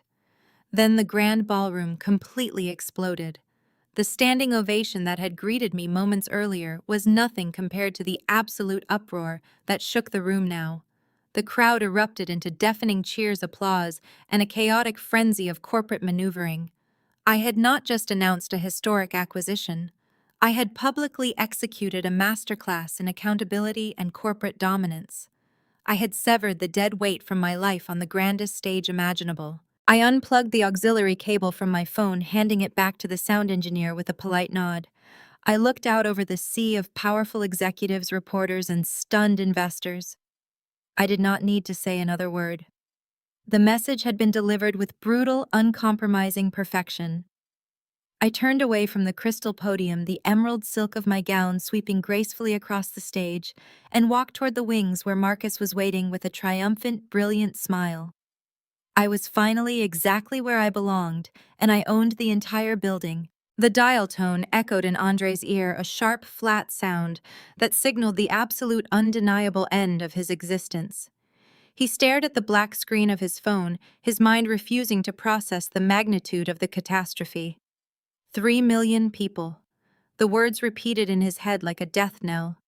He had just confessed to multiple federal financial crimes on a live, syndicated national broadcast. He gripped the edges of the porcelain sink until his knuckles turned entirely white, his breath coming in shallow, ragged gasps that tore at his throat. The walls of the guest bathroom felt like they were shrinking, actively closing in to crush him under the weight of his own arrogance. He could not hide in this tiled sanctuary forever. The damage was irreparably done. He turned the brass handle and pulled the door open, stumbling out into the hallway like a man walking blindly toward his own execution. His legs felt like lead, devoid of all strength and coordination. As he rounded the corner back into the living room, he froze, his heart dropping into his stomach. Sterling Harrison had not left. The billionaire investor was standing perfectly still in the center of the Persian rug. He had heard every single word of the televised confession before he could cross the threshold of the front door. The massive flat-screen television above the fireplace was still broadcasting the chaotic aftermath of the gala financial commentators scrambling to analyze the explosive revelation they had just witnessed. Sterling slowly turned his head away from the screen. His face was a mask of thunderous, terrifying calm. There was no hot rage in his expression, only the cold, calculating look of an apex predator evaluating a diseased asset that needed to be surgically and permanently excised. Sterling bypassed Andre entirely for a moment, his piercing gaze landing squarely on Vanessa. She was practically shrinking against the living room wall, her arms wrapped tightly around her stomach in a desperate attempt to make herself as small as possible. So Sterling said, his voice dropping to a low, dangerous register that commanded absolute silence. "You are a paid actress." Vanessa did not even attempt to maintain the charade. The illusion of the sophisticated, dutiful corporate wife vanished instantly, replaced by a terrified young woman desperate to avoid federal conspiracy charges. She frantically reached behind her neck, her fingers trembling violently as she unclasped the heavy diamond tennis necklace Dominique had forced her to wear. She practically threw the expensive jewelry onto the glass coffee table, treating the brilliant stones like they were burning her skin. "I am so sorry," Vanessa cried out, her voice pitching upward in pure, unadulterated panic. "He paid me $500. I just needed to make rent this month. I swear to you, I did not know anything about stolen money or hostile takeovers. He handed me a script and told me to smile and serve the food. Please, Mr. Harrison, I have nothing to do with any of this financial fraud. I just want to leave." Sterling did not blink. He did not offer her a shred of comfort. "Get out of my sight," he commanded softly. Vanessa did not need to be told twice. She grabbed her inexpensive wool coat from the entryway closet and sprinted out the front door, fleeing into the freezing snow without looking back, leaving the heavy oak door slightly ajar. Andre stood near the hallway archway, his skin the color of wet ash. He opened his mouth, desperately searching for a lifeline, a lie, a plausible excuse, anything to salvage the wreckage of his life. But his voice failed him entirely. Sterling finally turned his full, undivided attention to Andre. The billionaire did not yell. He did not need to raise his voice to inflict absolute destruction. He simply stood there and dismantled Andre with clinical, devastating precision. "You brought a fraud into my presence." Sterling began his words, slicing through the tense air of the living room. "You sat at my table, looked me in the eye, and fed me a fabricated reality while attempting to secure an executive partnership at my firm. But that is merely an insult to my intelligence, Andre. What you did to your wife is a profound, unforgivable insult to human decency." Andre flinched instinctively, taking a step backward. "Sterling, I can fix this." Andre pleaded, his voice nothing more than a pathetic, wet rasp. "I can explain the accounts. I can make the money right. Just give me a chance to balance the ledgers." Sterling let out a sharp, humorless laugh that chilled the room. "Make it right. You stole $150,000 from the woman who just bought my company. You drained the capital of Vanguard Culinary and Tech to buy custom suits and bribe your way into a society you were never equipped to survive in. You looked at a titan of industry and saw a maid you could exploit." Sterling reached into his tailored jacket pocket and retrieved his phone. He did not break eye contact with Andre as he dialed a direct, highly secured number. The silence in the room was agonizing as everyone waited for the connection. "This is Harrison Sterling," said into the receiver, his tone shifting into the uncompromising command of a corporate warlord. "I need an immediate total freeze on all accounts, assets, and portfolios associated with Andre Dubois. Lock down his corporate access, revoke his security clearance, and terminate his employment contract effective immediately." Andre let out a strangled cry, stepping forward with his hands raised in a useless gesture of surrender. "No, please, you cannot do this. I dedicated my entire life to Harrison Investments. I gave you everything." Sterling ignored him completely, continuing his instructions to his security team with ruthless efficiency. "And contact our federal liaisons at the Securities and Exchange Commission immediately. We have an employee who just confessed to massive embezzlement and corporate bribery on a live national broadcast. I want a full forensic audit of his desk, his emails, and his private servers by morning. Call the feds and hand over everything we have." Sterling lowered the phone and slipped it back into his pocket. He looked at Andre one final time, stepping closer, so there was no mistaking the absolute finality of his words. "You are entirely finished in this city, Andre. By tomorrow morning, you will not be able to secure a job sweeping the floors of the stock exchange." Evelyn Harrison, who had been watching the execution with quiet aristocratic satisfaction, adjusted her silk scarf. "Let the authorities deal with the trash, Sterling," she said coldly, refusing to even look at Andre. "We have a new CEO to congratulate." Without another word, the billionaire and his wife turned and walked out the front door, leaving Andre standing in the center of the living room, his entire universe reduced to smoking rubble. Andre dropped to his knees, burying his face in his hands. He was hyperventilating again, the crushing reality of federal prison looming over him like an executioner's axe. He looked up, his desperate eyes, finding Dominique and Jamal standing near the dining room archway. They were his family. They were the people he had stolen, for the people he had tried to impress and elevate. He expected them to rush to his side, to offer comfort, to help him formulate a desperate plan to escape the impending disaster. Instead, he saw Dominique looking at him with an expression of pure, unadulterated revulsion. The sudden realization that her brother was no longer a wealthy executive, but a soon-to-be convicted felon, shifted her loyalty in an instant. The luxury vacations, the designer handbags, the elite country club access had all vanished. Andre was no longer a golden ticket. He was a sinking ship, and Dominique had absolutely no intention of drowning with him. "Dominique," Andre gasped, reaching a trembling hand out toward his sister. "You have to help me call a lawyer. You have to tell them Naya is lying. You have to testify for me." Dominique took a massive step backward, physically recoiling from him as if he were diseased. "Are you out of your mind?" she shouted, her voice shrill with panicked self-preservation. "I am not going down for your federal crimes, Andre. We had absolutely nothing to do with this. We did not touch a dime of that money." Jamal vigorously nodded his head, aggressively distancing himself from his brother-in-law. "Do not look at us, man. You made your own bed. You stole that money from your wife, not us. We are innocent bystanders in this mess." "But you knew," Andre cried out, disbelief warring with terror as the betrayal set in. "You knew I was taking the money from her business accounts. You told me she did not deserve it. You told me to use it for the promotion. You helped me spend it." "I never said any such thing," Dominique shrieked, instantly spinning a new fabricated reality to save her own skin. "We told you not to do it. We begged you to respect your marriage. We love Nia. She has always been so good to us. She cooked for us. She welcomed us into her home with open arms. You are the one who forced us to treat her badly. You forced us to kick her out into the snow tonight. We were terrified of you, Andre." Andre stared at his sister, utterly paralyzed by the speed and viciousness of her betrayal. The leeches he had fed for 5 years were turning their teeth on him the exact second the blood supply ran dry.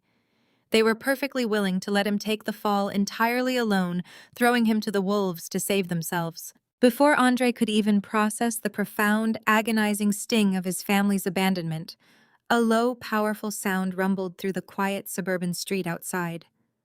It was the heavy, unmistakable purr of a massive engine pulling smoothly into the driveway.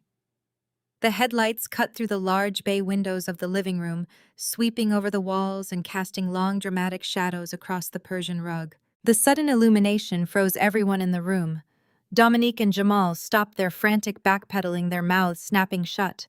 Andre slowly turned his head toward the front of the house, his heart hammering a frantic, painful rhythm against his rib cage. Outside, the sound of multiple heavy car doors slamming shut echoed through the freezing night air. Then came the footsteps. They were not the hurried, frantic steps of someone rushing out of the cold. They were heavy, synchronized, and deeply deliberate. They marched up the concrete walkway and stepped onto the wooden planks of the front porch, the sound vibrating ominously through the floorboards of the house. Andre scrambled backward, his palms slipping on the hardwood floor until his back hit the edge of the leather sofa. Dominique grabbed Jamal's arm, her eyes wide with terror as she stared at the heavy oak front door. The brass doorknob turned slowly. The lock which Vanessa had left open in her hasty retreat clicked loudly. The heavy wooden door swung inward, hitting the entryway wall with an authoritative thud that made Andre flinch violently. A gust of freezing winter wind swept into the warm foyer, carrying with it the undeniable scent of impending consequence. I stepped over the threshold, bringing the storm inside with me. I was no longer wearing the flour-stained catering apron I had left in. I was still wearing the custom emerald silk gown from the gala, a tailored black cashmere coat draped elegantly over my shoulders to ward off the winter chill. I stood perfectly framed in the doorway, a woman who had just conquered the financial world returning to reclaim her territory. Flanking me on either side were two massive, impeccably dressed private security guards. They wore sharp black suits, earpieces, and expressions of absolute intimidating neutrality. They stepped into the foyer right behind me, their sheer physical presence immediately shrinking the massive suburban house. I looked past the entryway, my gaze sweeping over the shattered crystal decanter, the spilled scotch, the terrified faces of Dominique and Jamal, and finally landing on the pathetic, trembling figure of the man who used to call me a failure. My house keys jingled softly in my hand.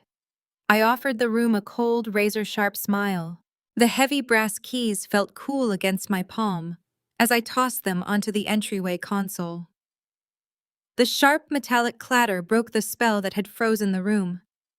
I stepped off the marble foyer and onto the Persian rug, my emerald silk gown gliding over the floorboards. The two massive private security guards stepped in right behind me, their sheer size practically blocking out the front door. They stood with their hands clasped in front of them, their eyes scanning the room with clinical, intimidating precision. Andre was still on the floor, kneeling in a puddle of expensive, spilled scotch and shattered crystal. His custom tuxedo trousers were ruined. His perfect posture was entirely gone. He looked up at me, his eyes red and rimmed with absolute panic. The arrogant, condescending man who had commanded me to pack my bags and use the service elevator was dead. In his place was a pathetic, terrified stranger. Nia, Andre gasped, his voice trembling so violently he could barely form the words. "Nia, baby, listen to me. You have to listen to me." He scrambled forward on his hands and knees, ignoring the shards of glass scraping against the hardwood. He reached out his fingers, desperately grasping for the hem of my gown. One of my security guards instantly stepped forward, his hand dropping to his utility belt, but I raised a single finger to stop him. I took a slow, deliberate step backward, forcing Andre to crawl just a little bit further, forcing him to feel the absolute degradation of his position. "We can fix this," Andre pleaded, tears actively spilling down his cheeks and ruining his perfectly groomed facade. "We are a team, Nia. We are a married couple. We need to present a united front to the media. You know how the corporate world works. They want to tear us down. They want to see a successful Black family fail. We have to lean into Black family unity right now.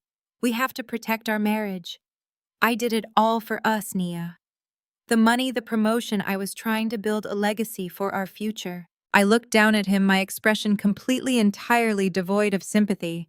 The sheer, breathtaking audacity of his words almost made me laugh. He had spent the last 5 years treating me like a glorified maid, hiding me from his colleagues, and insulting my intelligence. He had literally rented another woman to play his wife just 2 hours ago. And now, facing total annihilation, he was weaponizing the concept of family unity to save his own skin. "Protect our marriage," I repeated, my voice dropping to a smooth, icy register that made Dominique and Jamal flinch in the background. You brought a paid actress into my dining room, served her my food, and planned to buy a luxury condo downtown to live your new executive lifestyle while you left me with the scraps. Do not ever use the word marriage in my presence again. I snapped my fingers. The security guard to my right immediately reached into his tailored jacket and produced a thick, heavy manila folder. He handed it to me with a respectful nod. I held the folder for a moment, feeling the satisfying weight of 5 years of meticulous silent planning. I looked around the lavish living room. I looked at the expensive leather sofas, the custom artwork, the vaulted ceilings, and the massive stone fireplace. Andre had always lorded this house over me. He had constantly reminded me that his corporate salary paid the mortgage, that I was merely a guest living in his kingdom, and that my catering business was nothing more than a cute hobby that contributed pennies to his empire. I tossed the thick legal folder directly onto the glass coffee table. It landed with a loud, heavy smack that echoed off the high ceilings. "Open it," I commanded. Andre hesitated, his hands shaking violently as he pulled himself up slightly to reach the table. He fumbled with the metal clasp, pulling out a stack of dense, notarized legal documents. The Vanguard culinary and tech letterhead was stamped boldly across the top of every page. He stared at the densely packed paragraphs, his panic-clouded brain struggling to comprehend the legal jargon. "This house is not yours, Andre," I said, my voice ringing with absolute, uncompromising authority. "You have spent the last 3 years walking around this property acting like a king, threatening to kick me out whenever I displeased you. But you do not own a single brick of this foundation." Andre looked up from the papers, his face completely devoid of color. "What is this?" he choked out, his eyes darting frantically across the page. "This says a holding company owns the property. This says Vanguard owns the debt." I crossed my arms, looking down at him with a predatory smile. "3 years ago, you decided you were smarter than the market. You took our joint savings and gambled it away on high-risk commercial real estate ventures and aggressive cryptocurrency margins that completely collapsed. You drained everything we had to cover your bad bets, and you nearly lost this house to foreclosure. You thought you were so clever hiding the bank notices and the final demands." Andre swallowed hard, his eyes dropping back to the floor. Dominique and Jamal stared at him, absolutely stunned by the revelation. He had hidden his financial failures from everyone, portraying himself as a financial genius while secretly drowning in debt. "You thought the bank suddenly decided to restructure your loan out of the goodness of their hearts," I continued, my tone laced with dark amusement. "You thought you negotiated a brilliant private refinancing deal. You did not. I stepped in. I used the early profits from Vanguard to create a blind holding company. I bought your debt directly from the bank. For the last 3 years, every single mortgage payment you made, every check you proudly wrote to prove you were the man of the house, went directly into my corporate accounts." Andre dropped the papers onto the table, his breath catching in his throat, as the monumental scale of his own ignorance washed over him. "I own the deed," I said, my voice dropping to a deadly quiet whisper. "I own the land. And because you just confessed to embezzling $150,000 from my corporate accounts to bribe your way into a partnership, I own you." While Andre collapsed, entirely sobbing quietly into the Persian rug, a sudden frantic movement caught the corner of my eye. Vanessa, the hired actress who had spent the evening wearing my clothes and drinking my wine, was attempting to execute a stealthy escape. She had backed away from the living room archway, pressing herself flat against the hallway wall, clutching her designer knockoff purse tightly to her chest. She was taking slow, sliding steps toward the back kitchen door, desperately hoping the drama in the living room would cover her retreat. She made it exactly 2 steps past the dining room before my second security guard moved. He was shockingly fast for a man of his size. He stepped directly into the kitchen archway, crossing his massive arms over his chest and completely blocking her path. Vanessa let out a sharp, terrified squeak, stumbling backward in her expensive borrowed heels. I turned away from Andre and walked slowly toward the hallway.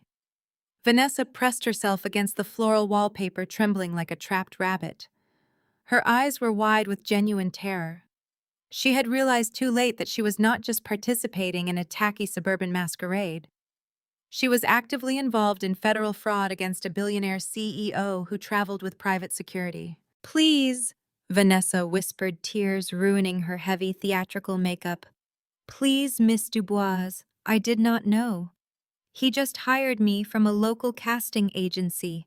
He said he needed someone to play a sophisticated hostess for a corporate dinner. I swear on my life I do not know anything about his bank accounts or his embezzlement. I just want to go home. I stopped a few feet away from her, my expression perfectly flat. I did not care about her excuses. She was a pawn, a pathetic prop in Andre's desperate, fragile play, but she was leaving with something that did not belong to her. Open your purse, I said, my voice calm and completely unyielding. Vanessa shook her head frantically, clutching the small leather bag tighter against her chest. I do not have anything. I took off the diamond necklace. I left it on the table. Mr. Harrison saw me leave it. I am not a thief. I did not raise my voice. I simply extended my hand, palm up, and waited. Open the purse, Vanessa, I repeated. Or my security team will open it for you, and we will wait for the federal authorities to arrive and formally charge you as an accessory to corporate embezzlement. Vanessa sobbed, her fingers trembling violently as she unzipped the top of the small leather bag. She opened it wide, displaying her lipstick, a compact mirror, and her car keys. I reached inside my fingers, bypassing the cheap cosmetics. I dug into the small zippered side pocket and pulled out exactly what I was looking for. It was a vintage, intricately carved gold and ruby brooch. It had belonged to my late mother. It was the only piece of genuine sentimental jewelry I owned, and Andre had forced Vanessa to wear it pinned to her dress to complete the illusion of generational wealth. She had clearly unpinned it and slipped it into her bag during the chaos, hoping no one would notice it missing. I held the brooch up to the light, inspecting it carefully before slipping it into the pocket of my cashmere coat. I looked back at Vanessa, who was now weeping openly, her knees knocking together in fear. The back door is through the kitchen, I said, my voice sharp and dismissive. Run. Vanessa did not hesitate. She turned and sprinted blindly through the kitchen, her heels clicking frantically against the tile floor. The heavy back door slammed open, and she scrambled out into the freezing, snow-covered driveway, disappearing into the dark winter night without a single backward glance. I turned back to the living room, ready to signal my security team to throw Andre out of my house when Jamal stepped forward. Andre's brother-in-law had spent the entire evening hiding in the shadows, eating my expensive caviar and quietly cheering on Andre's terrible behavior. Now, with Andre completely destroyed and bleeding on the floor, Jamal recognized that the balance of power had permanently shifted. He ran his hands over the lapels of his cheap suit, plastering a smooth, impossibly arrogant smile across his face. He stepped directly over Andre's sobbing form, approaching me with the unearned confidence of a man who believed he could talk his way out of a burning building. "Come on, Nia sis," Jamal said, his voice dripping with fake syrupy affection. He held his hands up in a placating gesture, completely ignoring the security guards flanking me. "Let us just take a breath and calm down. You know me and Dom always had your back. We told Andre he was moving crazy. We told him he should never have disrespected you like this. He forced us to go along with this dinner. He threatened to cut us off if we did not kick you out of the house. We love you, Nia. You are family." I stared at him, genuinely marveling at the sheer, breathtaking delusion required to speak those words. Dominique was hovering right behind him, nodding vigorously, her face arranged in a mask of pathetic, fabricated support. Jamal took another step closer, lowering his voice into a conspiratorial whisper, his eyes gleaming with greedy, unchecked ambition. "Listen, since you are the CEO of Vanguard now, and since you own the whole board," Jamal continued, a greedy, predatory smile spreading across his face. "What do you say we fast-track that regional logistics contract we talked about? I have the trucks ready to roll. We can keep this all in the family. We can build this empire together, sis." My house keys jingled softly in my hand. I offered the room a cold, razor-sharp smile. Jamal actually took a step closer, his hands outstretched in a placating, entirely pathetic gesture. He was sweating heavily, clear beads of perspiration gathering on his forehead and soaking into the collar of his off-the-rack suit. He truly believed his own delusion. He thought his smooth-talking fraternity brother charm could bridge the gap between his active participation in my abuse and his sudden desire for a corporate handout. He thought I was still the quiet, submissive woman who used to serve him warm appetizers while he mocked my catering uniform behind my back. Your logistics contract? I repeated, my voice deadly quiet, letting the words hang in the heavy air of the living room. Jamal nodded eagerly, a nervous, greedy grin splitting his face. Exactly, sis. We have the infrastructure ready to go. Vanguard needs regional distribution, and I have the fleet. We can formalize the paperwork by Monday. I will even give you a family discount. I stopped jingling the keys. I slipped them into the pocket of my cashmere coat and crossed my arms. You mean the shell company you set up to siphon money from my charity funds? The greedy grin vanished from Jamal's face, instantly replaced by a look of sheer, unadulterated panic.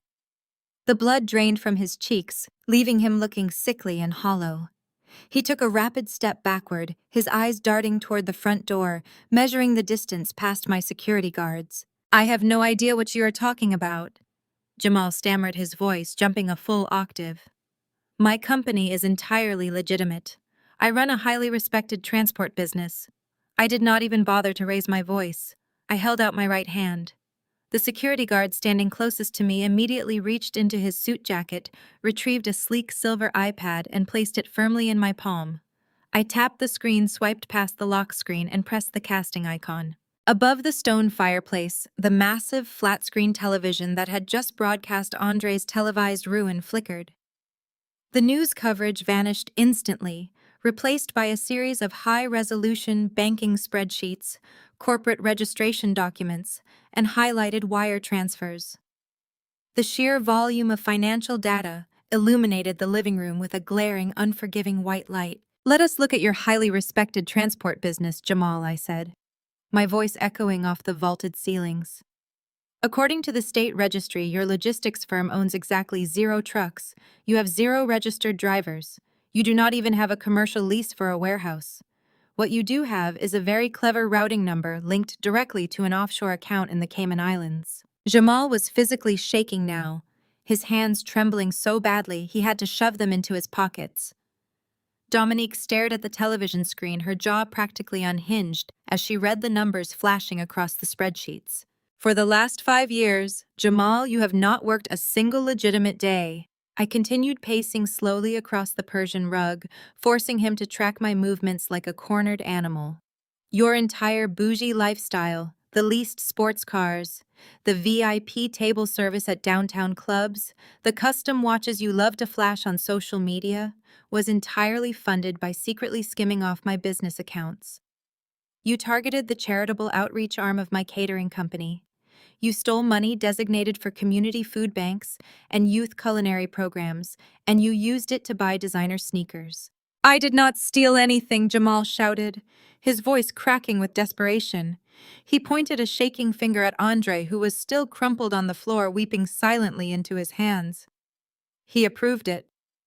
Andre was the financial manager for your household. He signed the vendor contracts. He authorized every single wire transfer. I just provided a service. What service exactly? I asked, stepping right into Jamal's personal space, forcing him to look me in the eye. Money laundering. Because the forensic audit my team completed this afternoon shows that every time you skimmed $20,000 from my charity fund, you kicked $10,000 back into Andre's private investment portfolio. You two were running a pathetic small-time embezzlement ring right under my nose, using my hard work to fund your delusions of grandeur. Dominique let out a shrill, piercing scream. She spun around and began hitting Jamal in the chest with her fists, her acrylic nails snagging on his cheap suit jacket. You idiot! She shrieked, her face contorted with rage and terror. You told me you were making real money. You told me your business was taking off. You bought me diamond earrings with stolen charity funds. You are going to federal prison, Jamal. Jamal shoved her away, roughly sending her stumbling into the edge of the leather sofa. Shut up, Dominique, he snapped, shedding the last remnants of his charming facade. You did not ask any questions when I was paying for your luxury spa weekends. You did not care where the money came from, as long as you got to play the rich, sophisticated executive wife at your little country club lunches, looking down your nose at women who actually worked for a living. Dominique gasped dramatically, clutching her chest as if she had been physically wounded. She turned to me, her eyes wide, attempting to summon a fresh wave of manufactured tears. She completely abandoned her husband and her brother in a singular, desperate bid for self-preservation. "Nia, please," Dominique begged, her voice taking on a whiny, pleading tone that made my stomach churn. "You have to believe me. I had absolutely no idea they were doing this. I am a victim here too. They lied to me. They used me. You cannot let them drag me into this scandal. My reputation will be completely destroyed. I will be a laughingstock." I stared at her, feeling a profound sense of disgust. She was watching her family face federal incarceration, and her only concern was her social calendar. "My position in the Jack and Jill Society is everything to me," Dominique cried, her voice escalating into a frantic pitch. "I am supposed to host the regional charity gala next month. If the other mothers find out my husband and my brother are thieves, they will blackball me. I will be permanently exiled from the society. My children will be ruined. Please, Nia, you have the power to keep this quiet. You can handle this internally. For the sake of my kids, for the sake of our family name, do not ruin my social standing." I let her finish her pathetic, self-serving monologue. I waited until the room was completely silent, the only sound the ragged breathing of the three parasites who had tried to drain me dry. "Your reputation is not going to be ruined, Dominique," I said, my voice perfectly calm, devoid of any anger or malice. "It is already ruined." Dominique froze, her hands dropping to her sides. "What are you talking about?" I tapped the iPad screen again. The financial spreadsheets on the television vanished, replaced by a high-resolution photograph taken just hours ago at the Vanguard Gala. It showed me standing at the crystal podium delivering my keynote address. Sitting at the VIP table directly in front of the stage, front and center, was a striking, elegant older woman in a silver evening gown. "Do you recognize the woman sitting at my table, Dominique?" I asked, gesturing toward the screen. Dominique squinted at the television, her face draining of color so rapidly I thought she might actually faint. "That is Brenda Sterling," she whispered, her voice barely audible. "She is the regional president of the Jack and Jill Society." "Yes, she is," I confirmed smoothly. "Brenda is also a major investor in Vanguard Culinary and Tech. We had a lovely conversation over dinner this evening. I told her all about my recent corporate acquisition. I also mentioned the forensic audit my team conducted on my charitable foundation. I showed her the exact same spreadsheets you just saw. I showed her your husband's fake logistics company. I showed her the fraudulent invoices your brother signed." Dominique pressed her hands to her mouth, a look of absolute horror washing over her features. "No, no, you did not. You could not have done that." Brenda was exceptionally disappointed to learn that one of her prominent society members was actively funding a luxury lifestyle with money stolen from community food banks. I continued, driving the final nail into her social coffin. "She is a woman who values integrity above all else. She detests scandal, and she absolutely despises thieves." My phone buzzed in my coat pocket. I pulled it out, glanced at the screen, and offered Dominique a polite, devastating smile. "In fact, I just received a text message from Brenda," I announced, reading the screen aloud. "The regional board held an emergency executive vote 20 minutes ago. You have been officially and permanently expelled from the Jack and Jill Society for direct association with corporate embezzlement and charity fraud. The formal letter of expulsion will be delivered to your home via certified mail on Monday morning." Dominique let out a guttural, agonizing wail. Her legs gave out completely and she collapsed onto the leather sofa, burying her face in the expensive cushions as she sobbed hysterically. Her entire identity, her carefully curated social status, her elite friendships, everything she valued in the world, was completely obliterated. She was officially a pariah. I looked away from her weeping form. I felt no pity. I felt no remorse. I felt only the clean, sharp satisfaction of a surgeon who had successfully removed a malignant tumor. I looked at Jamal, who was staring blankly at the wall, realizing his future consisted of federal indictments and prison uniforms. I looked down at Andre, who was still shivering on the floor, stripped of his job, his money, his house, and his dignity. The heavy grandfather clock in the hallway began to chime its deep, resonant notes, echoing through the silent, broken house. I smoothly lifted my left arm, pulling back the sleeve of my cashmere coat to reveal the simple, elegant watch on my wrist. I checked the time, my movements deliberate and unhurried. It is exactly 1 o'clock in the morning. On Christmas, I announced, my voice cutting through Dominique's sobbing with absolute terrifying clarity. I am tired, and I would like to enjoy the holiday in peace. I looked at the three of them, my gaze sweeping over the ruins of their pathetic, greedy lives. You have exactly 10 minutes to pack your trash and get off my property. 30 miles away from the glittering, triumphant chaos of the Ritz-Carlton Grand Ballroom, a suffocating and terrifying silence had descended upon the sprawling living room of the Dubois residence. The massive flat-screen television mounted above the stone fireplace was still broadcasting the live feed. The financial commentators on the screen were scrambling over one another, frantically trying to analyze the unprecedented explosive confession they had just witnessed.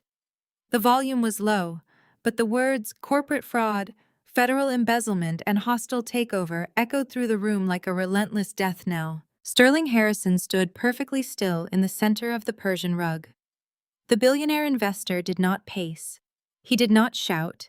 He simply radiated a cold, lethal stillness that seemed to drop the temperature of the entire house by 10 degrees.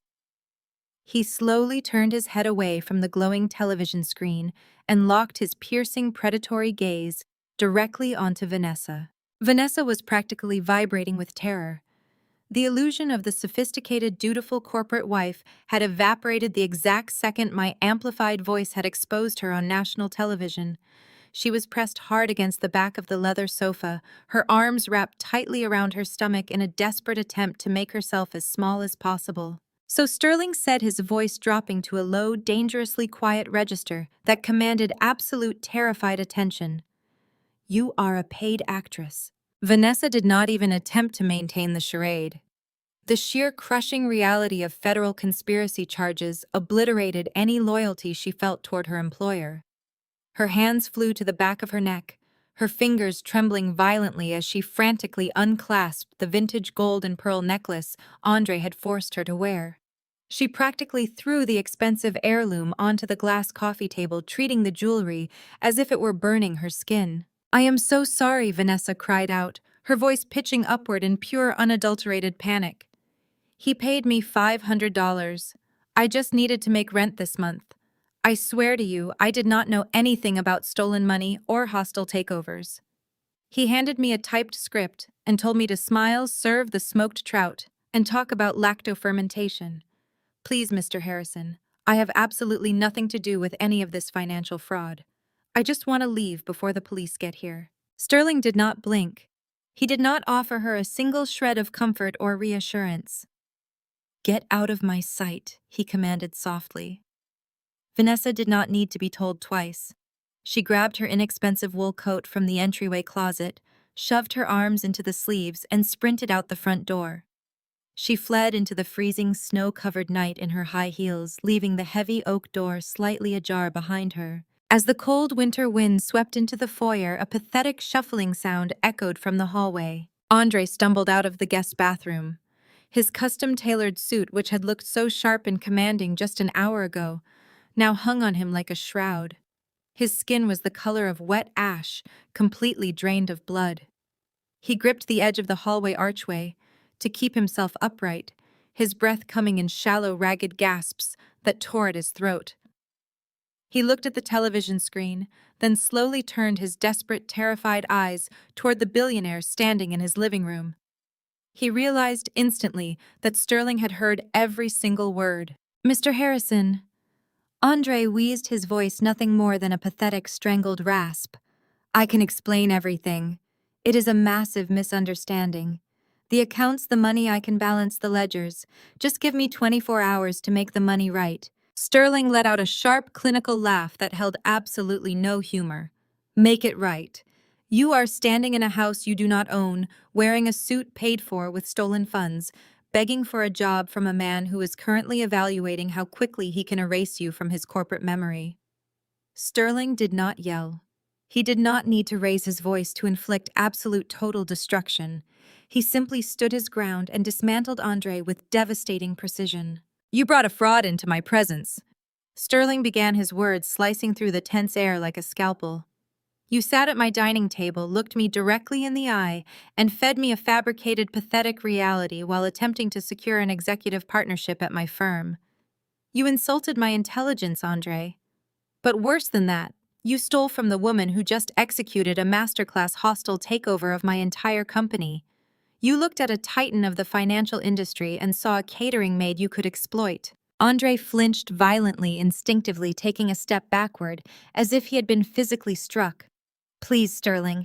I dedicated my entire life to Harrison Investments. I gave you everything. You cannot just throw me away over a domestic dispute. This is not a domestic dispute, Sterling replied coldly.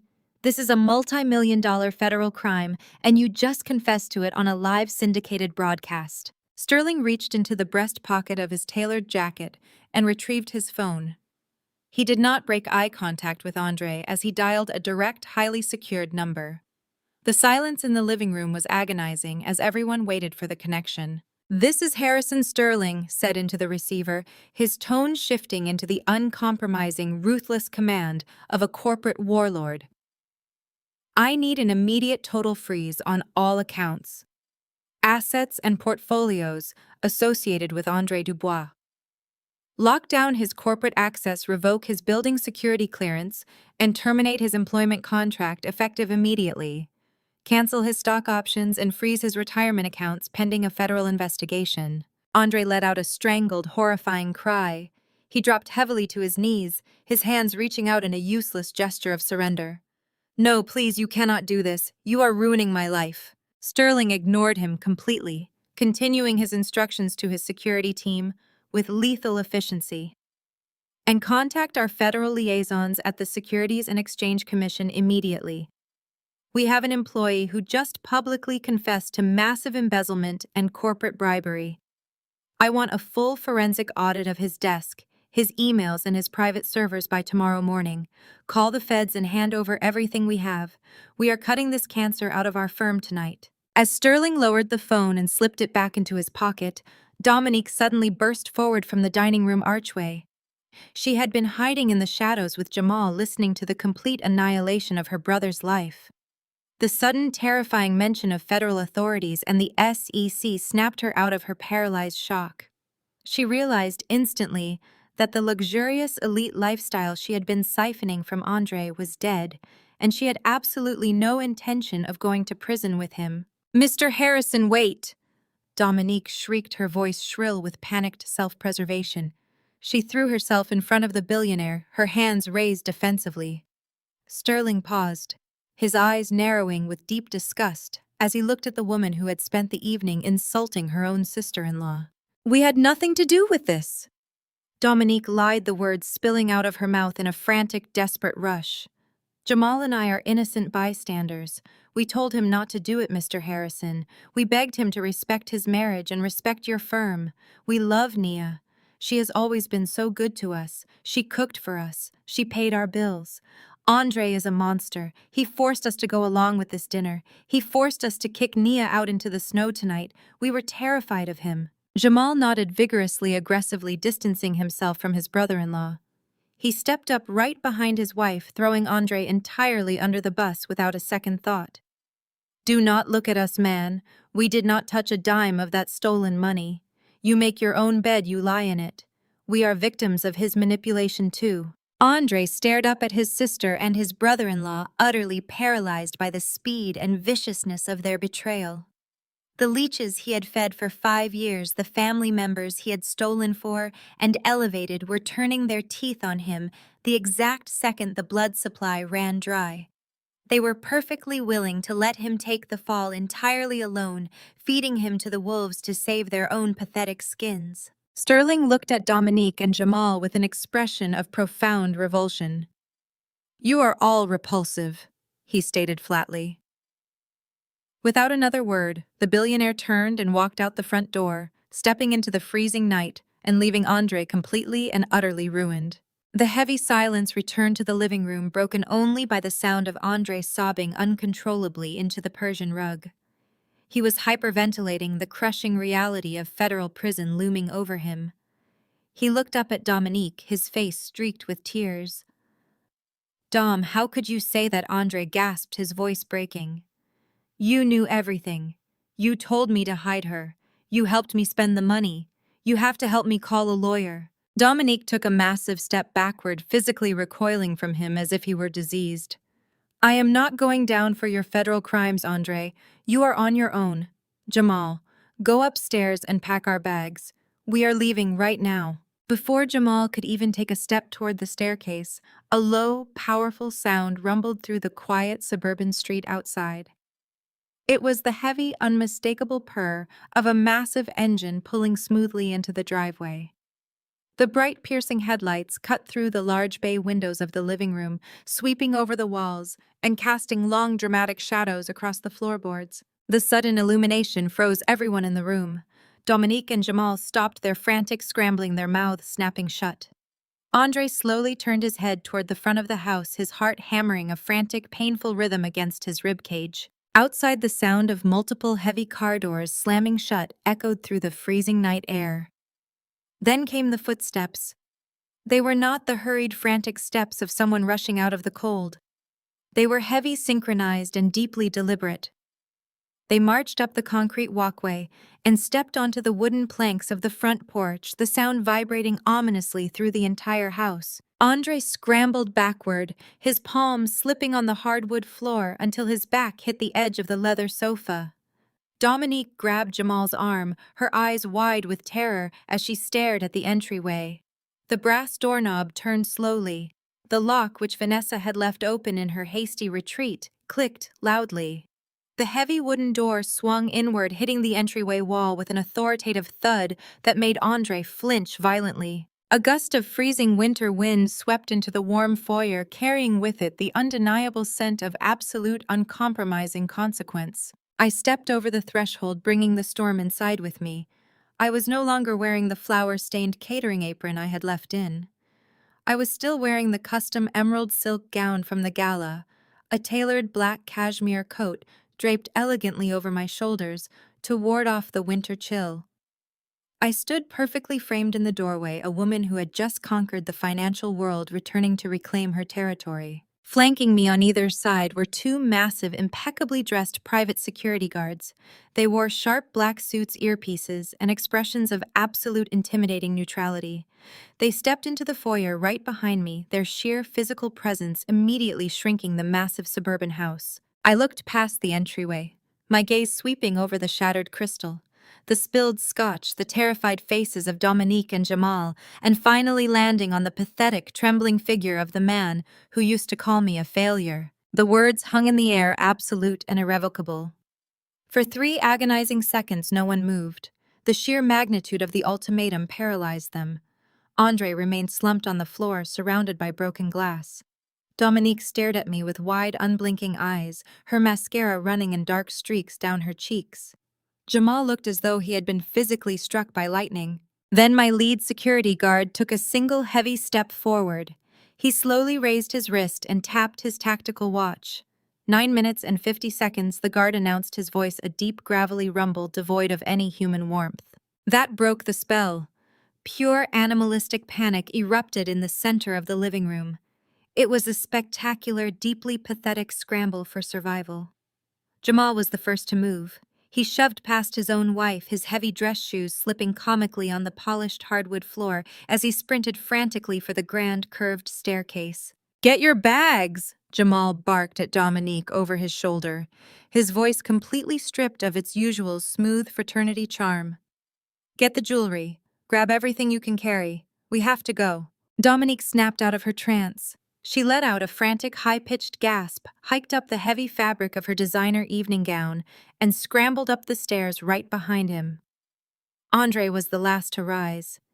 He pulled himself up, using the edge of the glass coffee table, his ruined tuxedo trousers sticking to his legs.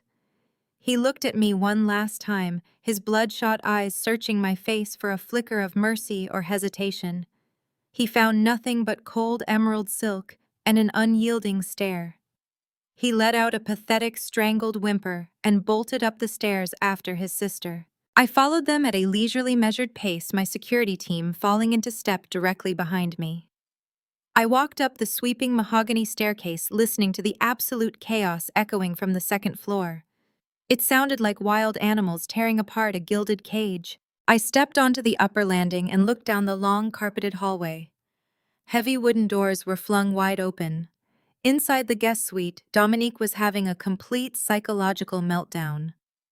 She had hauled a massive hard-shell suitcase onto the king-sized bed and was blindly shoving her designer possessions into it. She threw in Louis Vuitton handbags, Chanel heels, and expensive silk scarves, weeping hysterically as the zippers snagged on the delicate fabrics. "My life is over," Dominique sobbed frantically, ripping a diamond tennis bracelet from her wrist and tossing it into the luggage. "I am going to be a social pariah. I am going to have to shop at discount stores." Jamal helped me pack the jewelry box. But Jamal was not helping his wife. He had slipped right past the guest suite and marched directly into Andre's master bedroom. I stood in the doorway and watched as sheer unadulterated greed overtook him. Jamal had ignored the custom Italian suits and the expensive luggage. He went straight for the heavy mahogany display case sitting on Andre's dresser. It was the automatic watch winder that held Andre's prized collection of luxury timepieces. Jamal smashed the glass cover with his elbow, ignoring the sharp shards that rained down onto the pristine white carpet. He reached in and started grabbing the heavy gold and platinum watches, violently shoving a Patek Philippe and a Rolex Daytona into his suit pockets. "What the hell are you doing?" a voice screamed. Andre had just stumbled into the bedroom clutching an armful of bespoke dress shirts. He dropped the expensive silk to the floor, his face contorting with absolute blinding fury as he watched his brother-in-law looting his dresser. "Those are mine," Andre roared, lunging forward with his hands outstretched. "Nothing is yours anymore, you arrogant idiot!" Jamal spat back aggressively, stepping out of reach with a fistful of gold chains. "You got us caught. You brought that fake actress into this house and blew the whole operation. Vanguard is going to freeze all my offshore accounts by Monday morning. You owe me for the federal defense lawyers I'm going to have to hire to stay out of a cell." "You greedy parasite," Andre screamed, the veins bulging in his neck. "I paid for your cars. I paid for your lifestyle." The sheer stress, the total destruction of his ego, and the impending reality of federal prison finally snapped whatever fragile thread of sanity Andre had left. He dropped his shoulders and charged forward like a wounded bull. It was not a graceful or cinematic fight. It was the ugly, uncoordinated brawling of two desperate cowards. Andre threw a wild, looping punch that caught Jamal squarely on the left side of his jaw. The impact sent a loud, sickening crack echoing through the bedroom. Jamal let out a sharp cry of pain, stumbling backward and crashing hard into a mirrored vanity table. The heavy mirror shattered instantly, sending a loud cascade of silvered glass crashing down around them. Jamal recovered a second later, tasting blood on his split lip. He lunged forward, tackling Andre around the waist. The two men crashed heavily onto the expensive Persian rug, rolling over the shattered glass, kicking, biting, and swinging wildly. They tore at each other's expensive suits, ripping fabric and knocking over bedside lamps, in a desperate, pathetic frenzy of misplaced blame. Dominique heard the shattering glass and ran into the master suite. When she saw her husband and her brother rolling on the floor trading bloody punches over stolen watches, she completely lost her mind. She let out a piercing, hysterical scream and threw herself into the fray, clawing violently at Andre's back with her sharp acrylic nails. "Stop it!" Dominique shrieked, her heavy evening makeup running down her face in dark, ugly streaks. "You are ruining everything. We are all going to jail." I stood perfectly still in the doorway, my arms crossed over my chest, watching them tear each other apart. It was a fitting, deeply satisfying conclusion to their years of arrogance. The leeches were finally turning on each other, draining the last drops of blood from their own sinking ship. I simply raised 2 fingers. My security guards moved with breathtaking, brutal efficiency. They marched into the room, completely ignoring Dominique's hysterical shrieks. The lead guard reached down, grabbed Jamal by the back of his suit collar, and hauled him off the floor with one massive arm, tossing him against the hallway wall like a discarded rag doll. The second guard grabbed Andre by the scruff of his neck, dragging him upright and pinning his arms painfully behind his back. "Your 10 minutes are up," I announced, my voice cutting through the ringing silence of the room. The guards did not give them a single second to grab another item. They marched into the guest room, grabbed Dominique's half-open suitcase, and simply hurled it out the door. They dragged Andre and Jamal down the grand staircase, their grips like iron vices. I followed closely behind, pulling the lapels of my cashmere coat tighter around my neck as we reached the bottom floor. The heavy oak front doors had already been pulled wide open. The winter storm had intensified significantly in the last hour. A fierce, freezing wind howled through the entryway, blowing a thick layer of white snow across the polished marble. The temperature in the foyer plunged instantly, the bitter cold biting at our skin. My guards shoved Jamal and Dominique out onto the front porch. They stumbled awkwardly down the stone steps in their expensive evening wear, landing hard in the freezing snowdrifts. The guards began grabbing their scattered luggage and designer bags from the entryway, physically launching them out the door. A leather purse sailed through the freezing air, landing deep in a snow-covered rosebush. Andre was the last one left inside. The guards shoved him toward the open doorway, but Andre violently twisted out of the man's massive grip. He spun around, his face bloodied, his custom suit torn at the shoulder, and his eyes wide with absolute suffocating terror. He looked out at the freezing darkness, then looked back at me. He realized with crushing finality that he was stepping into a world where he had no money, no power, and absolutely no future. He threw himself forward, dropping hard to his knees on the freezing marble floor. He reached out with shaking, blood-stained hands, desperately grasping the hem of my emerald silk dress. "Nia, please!" Andre begged, tears spilling freely down his bruised cheeks. He was weeping openly, a pathetic, completely broken shell of a man. "You cannot do this to me. I am your husband. We took vows before God, for better or for worse. You promised to stand by me. We can fix this. I will do anything you want. I will sign anything.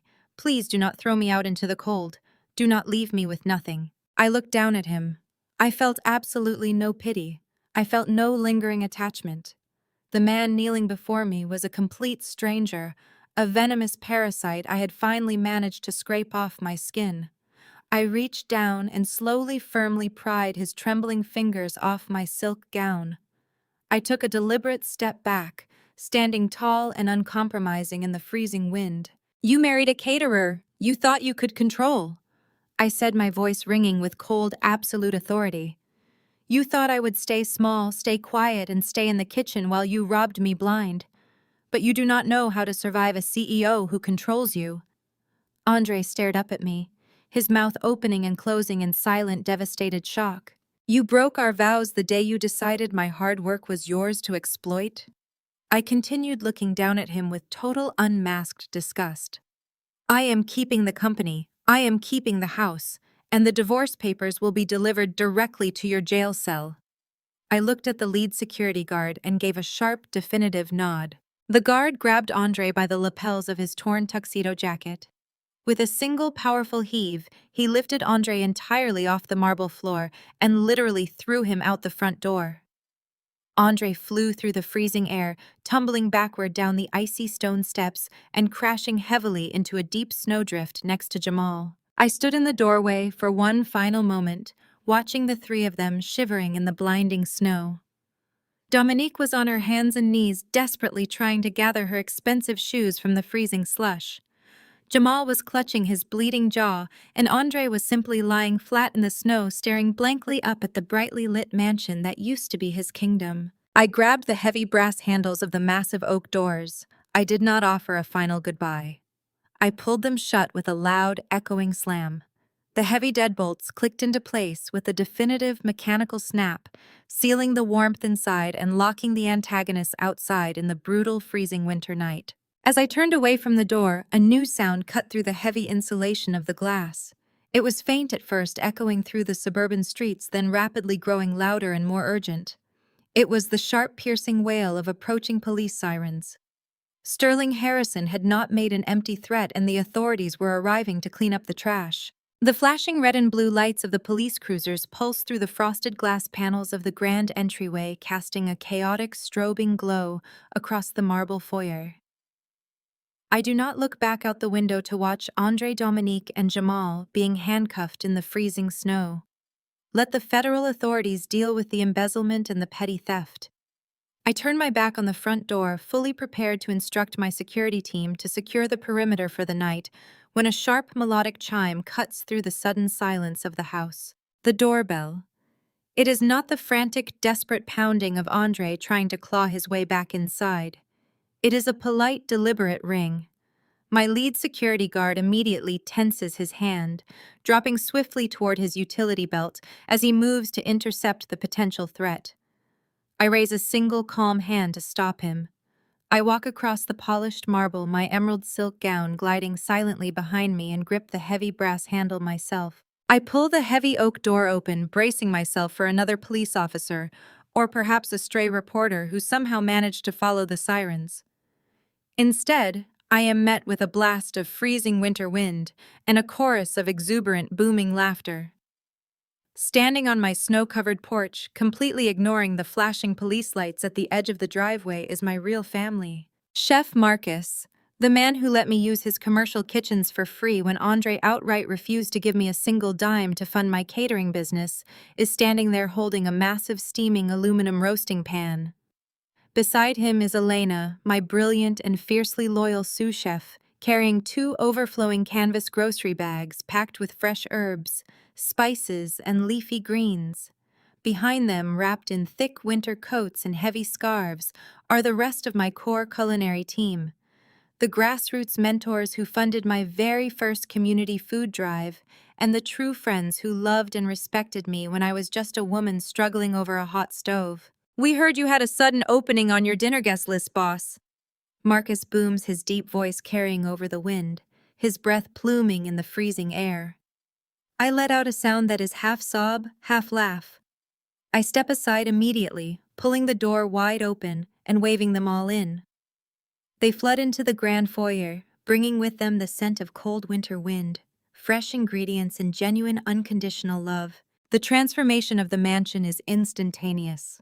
For 5 agonizing years, this house had been a sterile, silent monument to Andre's fabricated elite image. It was a cold museum designed strictly to impress shallow corporate climbers, a place where I was treated as an unpaid curator and a glorified maid. Within 20 minutes, my team completely dismantles that suffocating facade. The pristine, untouched chef's kitchen, which Andre had insisted on buying solely for the aesthetic, becomes a vibrant, chaotic hub of actual culinary genius. The sterile ambient jazz music Andre always demanded is quickly replaced by the booming, soulful bass of classic R&B echoing vibrantly through the vaulted ceilings. Elena ties on an apron over her clothes and takes over the massive 6-burner stove, getting a massive pot of collard greens simmering with smoked turkey necks. Marcus starts prepping a beautiful garlic-studded holiday roast on the marble island. The air, previously thick with anxiety, condescension, and the sharp tang of spilled scotch, now smells richly of baked macaroni and cheese-candied yams and simmering spices. It smells like real soul food. It smells like authentic joy. I walk through the living room watching my friends laugh, share loud stories, and comfortably lounge on the expensive leather sofas that Dominique had been too terrified to even crease. Nobody is putting on a performance. Nobody is checking their watches to ensure they are mingling with the right tax bracket. Nobody is faking an accent or pretending to be someone they are not. They are just here unapologetically themselves, and they are here entirely for me. An hour later, the doorbell chimes again. This time, I open it to find a familiar, imposing figure standing on the snowy porch. Sterling Harrison. He is no longer radiating the lethal corporate fury that systematically dismantled Andre's life earlier in the evening. He wears a tailored cashmere overcoat and a relaxed, genuinely respectful smile.